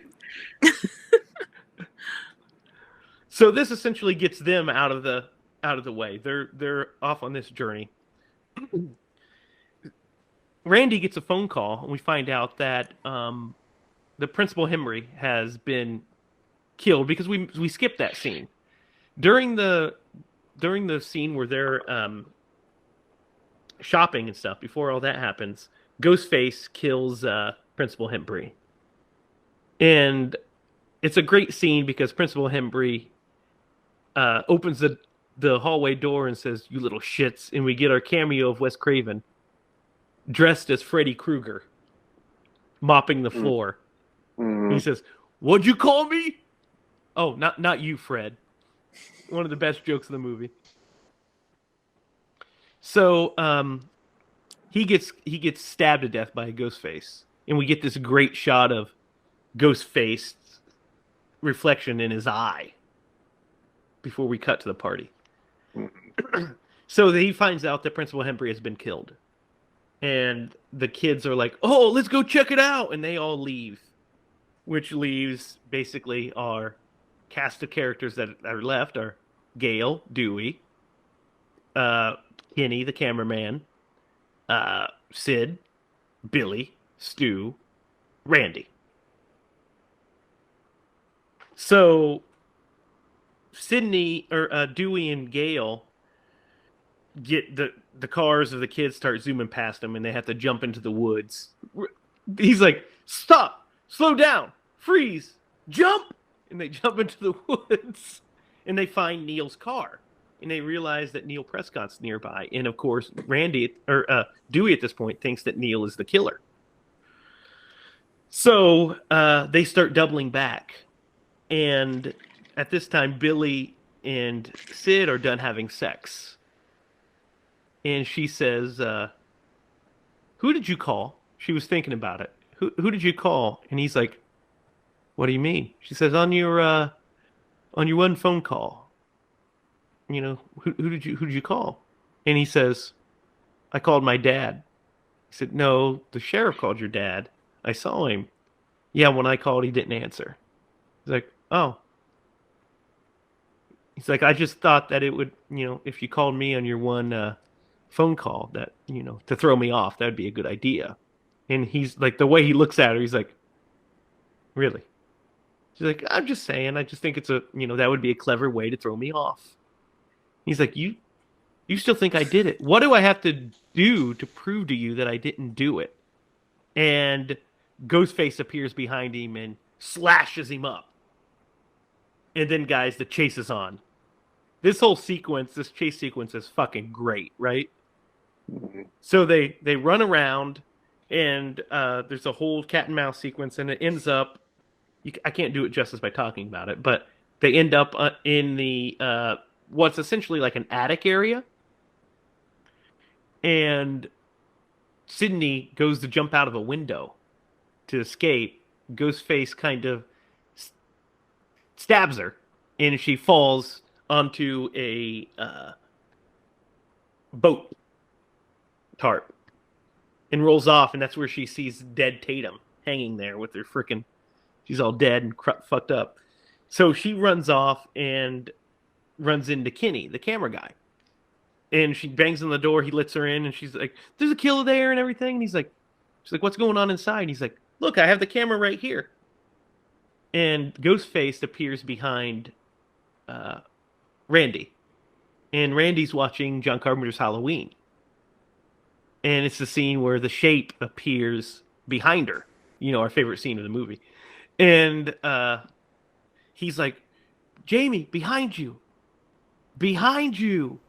And while he's saying this, Ghostface is sneaking up behind him with the knife, ready to stab him.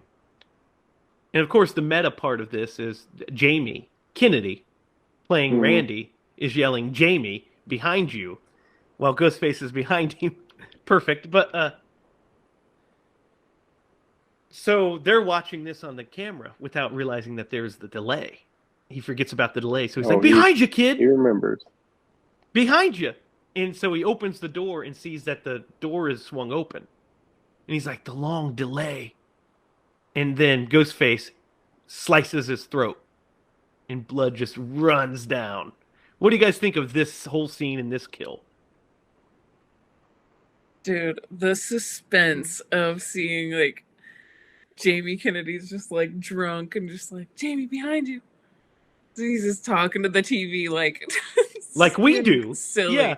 Like he's just being totally silly. And then it's like actually suspenseful because there is someone behind him. With a knife that we've seen Yeah. kill multiple people already. Mm-hmm.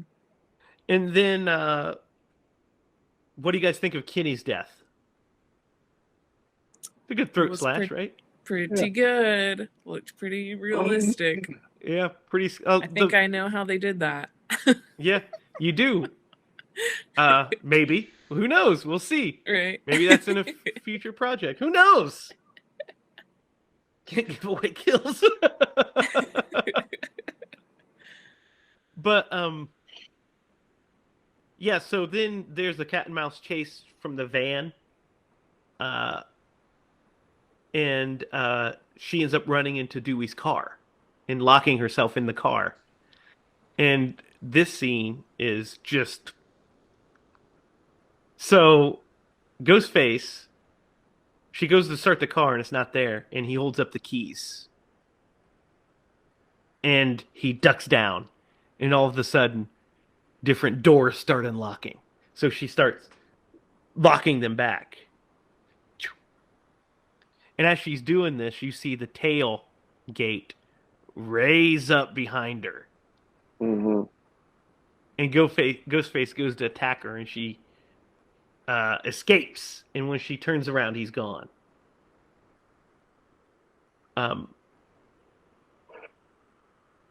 So during this time, Gale and Dewey have come back. And Gale goes to check on Kenny. Or she goes to see what's going on. She goes to the news van. Nobody's there. And Dewey goes through the whole house trying to, clear it. See if there's anybody in there. So Gale Randy comes to ask Gale what's going on. And she fucking beats him in the face with the phone. It falls out the window and she takes off driving. And at that point, when she takes off, Kenny's body falls, and and his blood starts covering the window. And she crashes. What do you guys think of that scene with the blood on the windows and everything? That was really freaky. That's really freaky to me. Her reaction, she did a great job acting this because she was like, ugh. I always thought so too. I always thought it was really like the image of it's really striking, right? Because it kind of has like that greenish like goo over it, and then the blood starts coming down and it's not quite clearing. It's just so striking. And then she's like, Kenny, I'm sorry, but get the fuck off my news van. She crashes, and then Sydney, when she goes to go in, runs into Dewey, who stumbles out with a knife in his back. Mm-hmm. So she grabs Dewey's gun, and Stu and Randy both appear. and they're each saying, this person, he's the killer. No, he's the killer. No, he's the killer. And he's like, just give me the gun. And she says, fuck you both, and shuts the door and locks him out. And then Billy stumbles from upstairs and falls down the stairs. And I remember as a kid, I was like, there's no way he's still alive, man. Like, he just got the fuck stabbed out of him, you know? And then he's like, oh, it's not as bad as it looks. Let me have the gun. And he lets Randy in. And he's like, you got to do something. Stu's gone mad. And Billy says,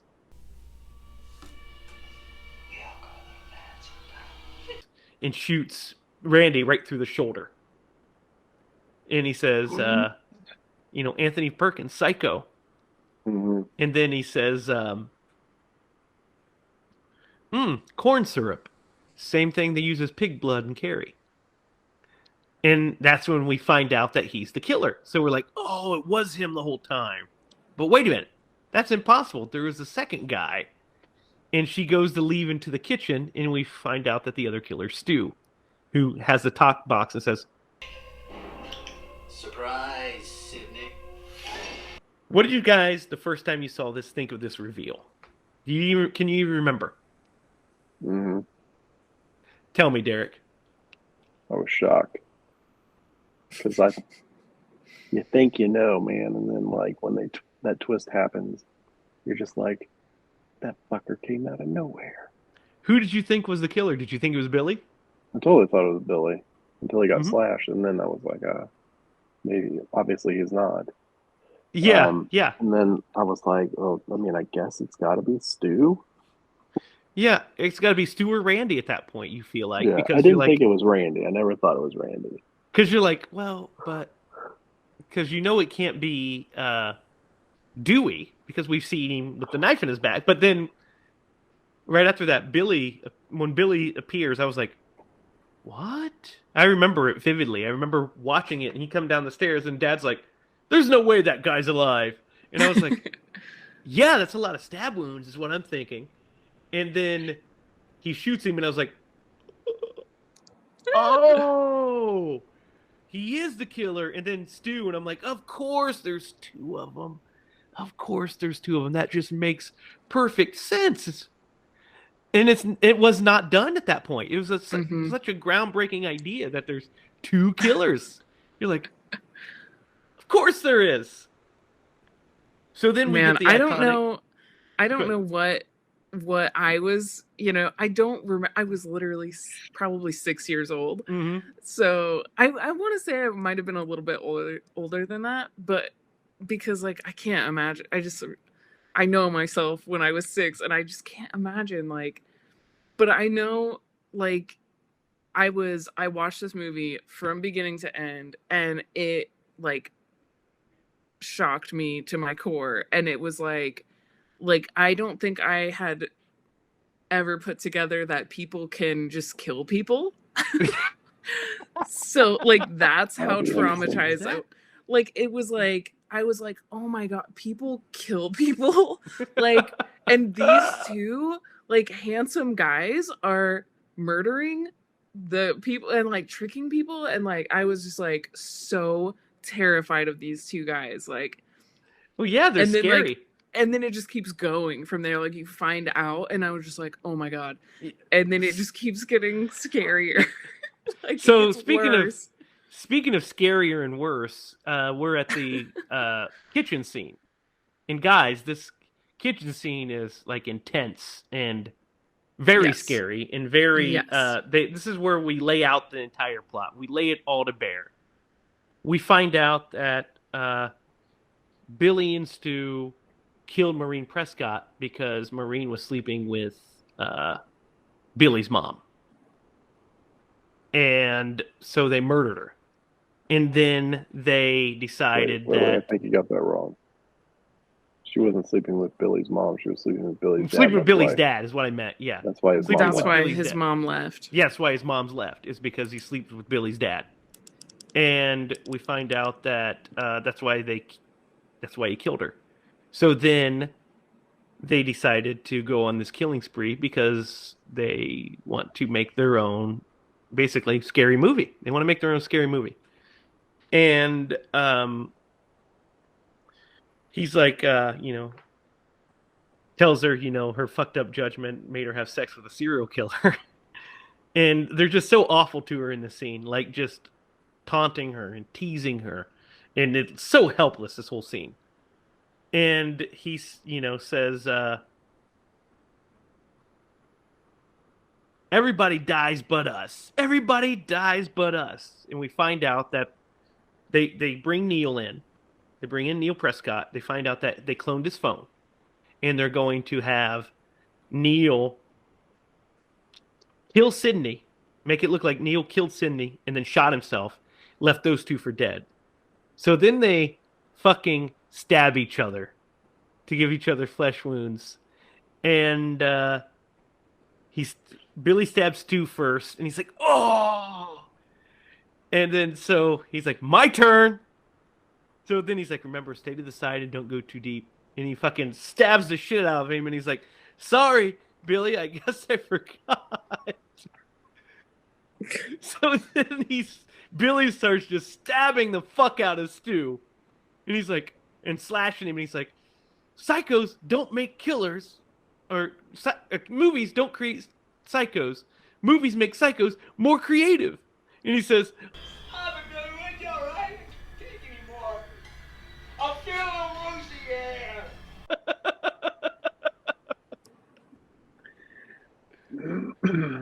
and No laughter from me. No laughter God. from me. I like hate that so much. It makes Oh, me so sick it's so and good. sweaty, it's so funny. and like I hate it.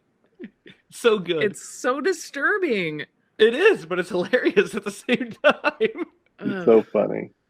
So when he's like, grab the gun, and the gun's gone, and we find out that Gail is alive, and she has the gun, and she's like, how about this for a twist ending? The reporter left for dead shows up, shoots your sorry asses, and saves the day. And then Billy attacks her, and she tries to shoot him, but she can't because the safety's on. He kicks her, knocks her out, and that's when he says, you gotta turn off the safety first. There's a great line here, too, where he says, I thought you said she was dead. She looked dead. Still does. Still does. Yeah. Still does, because she just looks so disheveled. So he kicks her into the pillar, and she falls down next to Dewey. And he's going to shoot her. And he says, and he goes, what? And Sydney's gone. Sydney and Neil are both gone. And the phone rings, and it's Sydney. And she said, what's your favorite scary movie? He's like, how about, you want to play a game? How about, guess who called the police on your motherfucking sorry asses?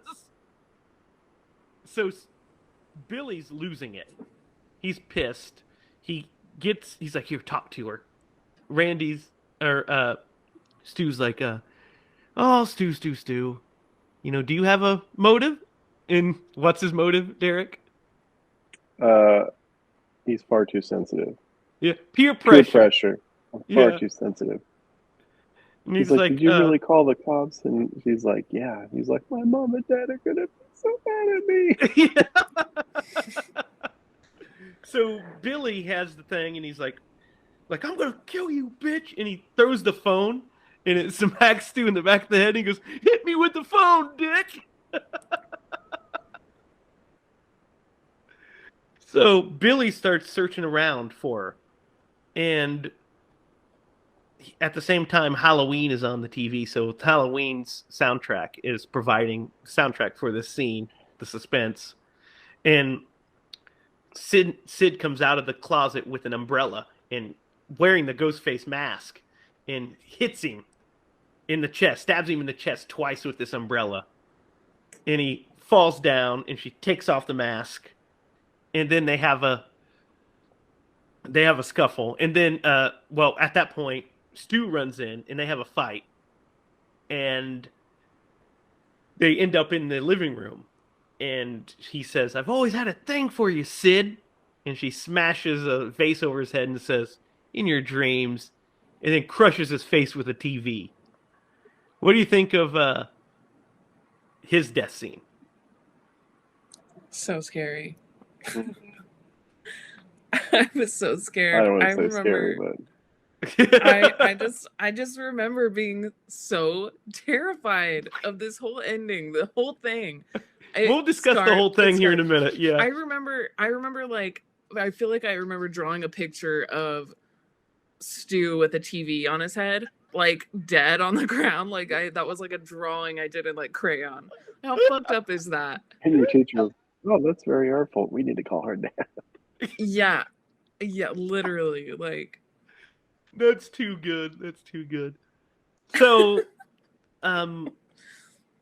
Billy attacks her again, and they fight, and he's choking her out, and then Sydney buries her finger in that wound, and he goes to stab her, and he gets shot because Gail is back, and she shoots him. Because Randy appears first. He wakes up, and she's like, "Oh, I thought you were dead." And he goes, "I probably should be. I've never been so happy to be a virgin." yeah. Then he's punched out, so Gail shoots Billy, and says, "Remember the safety that time, you bastard." And they stand over him, and Randy says, "Be careful. This is the part in the scary movie where the killer comes back for one last scare." And Billy starts to sit up, and Sydney puts a bullet right in his head and says, "Not in my movie." So then he takes her dad, and they are all gathering out, and we find out that Dewey lived. He's in a gurney, and he's being loaded into an ambulance. And Gail starts reporting on the story of what happened. So what do you guys think of the ending of this movie real fast? I just have to say, I don't like that she puts on the full costume to attack. I love it. I love it. It's perfect. I do too. I'm like, that could have went very wrong. Like somebody could have come in and like seen her in the costume and like, well, there's like nobody. She did all of this. Nobody's coming. I love that she puts on the costume because it's taunting him one last time. It's her, "Fuck you. I'm taking the power." It's her taking the power, and I love it. What do you think of this ending, Derek? It's fantastic. It's great. I love it. I love everything about it. It's choreographed very well. The dialogue is awesome. It's great. Yeah, I love the whole building of the kitchen scene, how the tension just keeps ratcheting, and then it's relieved with some comedy, and then finally it's just like full throttle, and then they're out. So yeah, that is Scream, Wes Craven's 1996 motion picture. So final thoughts and pumpkin rating. Let's start with you, Derek. This movie is a masterpiece. Honestly, it's a great movie. Wes has a history of like great horror movies, but like this one is extremely well done. The dialogue in the movie is great. The scenes are great. It's scary. It's funny. It's well rounded in the genre. And I'm going to do something I've never done before. What? I'm going to give it a... What? Derek's first 10! I thought it was going to be Leprechaun, honestly, but this one took it. Oh my god. So I'll go next because I want to end with you, Lydia. I also give it a 10. This is, I'm kind of a 10 horror, I guess, but this is a 10. This is a perfect horror movie. Almost a perfect movie in general, but a perfect horror movie. It hits everything that Derek said. It's funny. It's suspenseful. It's beautifully shot. It's very scary when it needs to be scary. And it revitalized the slasher genre. People forget that horror was, in 1996, horror was dead. Like there was no new slashers.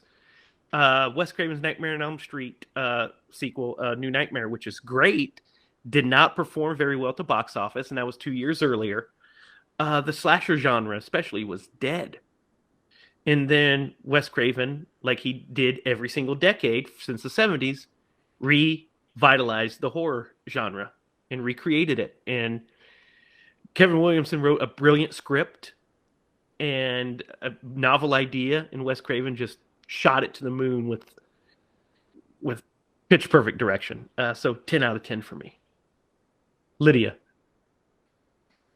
So I agree with you guys. I think this movie is a perfect horror movie. It is a masterpiece. I totally agree. I hated this movie for a long time because of how scared I was of it. And I hate to admit that I'm still scared of it. Because I thought I was over it. You know, I really did. I was like, I'm an adult. I'm not scared of this movie anymore. I used to be really afraid of like the mask and the costume, and seeing that would like actually scare me. And now I'm like past that, where that doesn't scare me. But like just watching the movie does. I was like, why do I have to watch this right now? Like, I'm so nervous to watch this movie, and it makes me sweat. It's like, I mean, and I think that's a testament to how good this horror movie actually is. I don't get that with any other movie. It's like, it's an incredible thing. So I'm going to give this movie a 10 out of 10. This is the first time we've had 3 10s. This is the first movie that's achieved a perfect score. So that's crazy. Let's give a round of applause for that. That's great. It's our first perfect score. Derek, whose turn is it to pick next? I don't know, but we got to aconize this thing. We do have to aconize it. You're right. Before we pick, I already know who it's going to be. Time to aconize. So, would you make him Principal Hembry?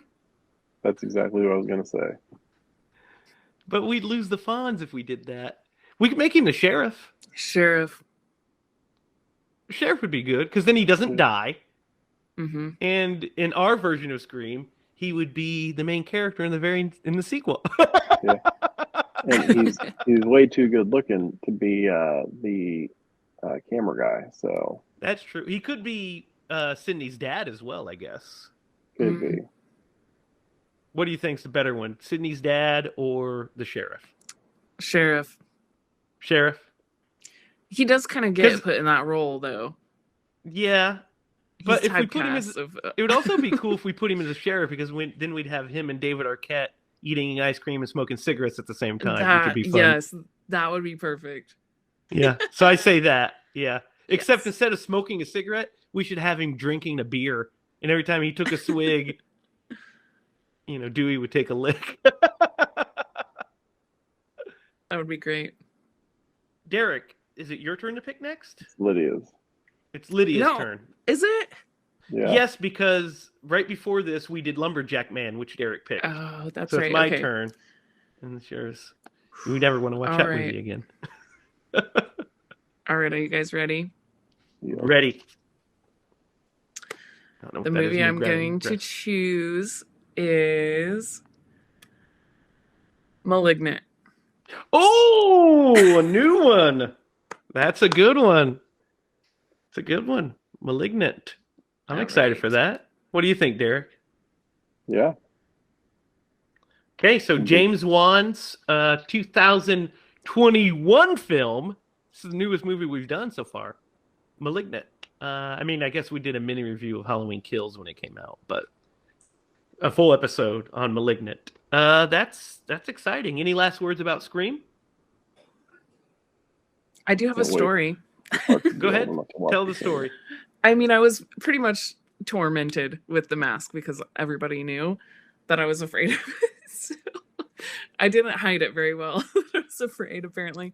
But so one time my mom and stepdad bought a Scream costume. Oh, this is already terrible. Yeah, exactly. Like they knew that I was genuinely afraid of it. So they bought it for like the mask. So my mom has this mask, and she goes into my bedroom when I'm gone and takes like a pillow and puts it in the mask and hangs it from a string inside my closet door. So that the idea is I'm going to come home, open the closet door, and this thing is right in my face.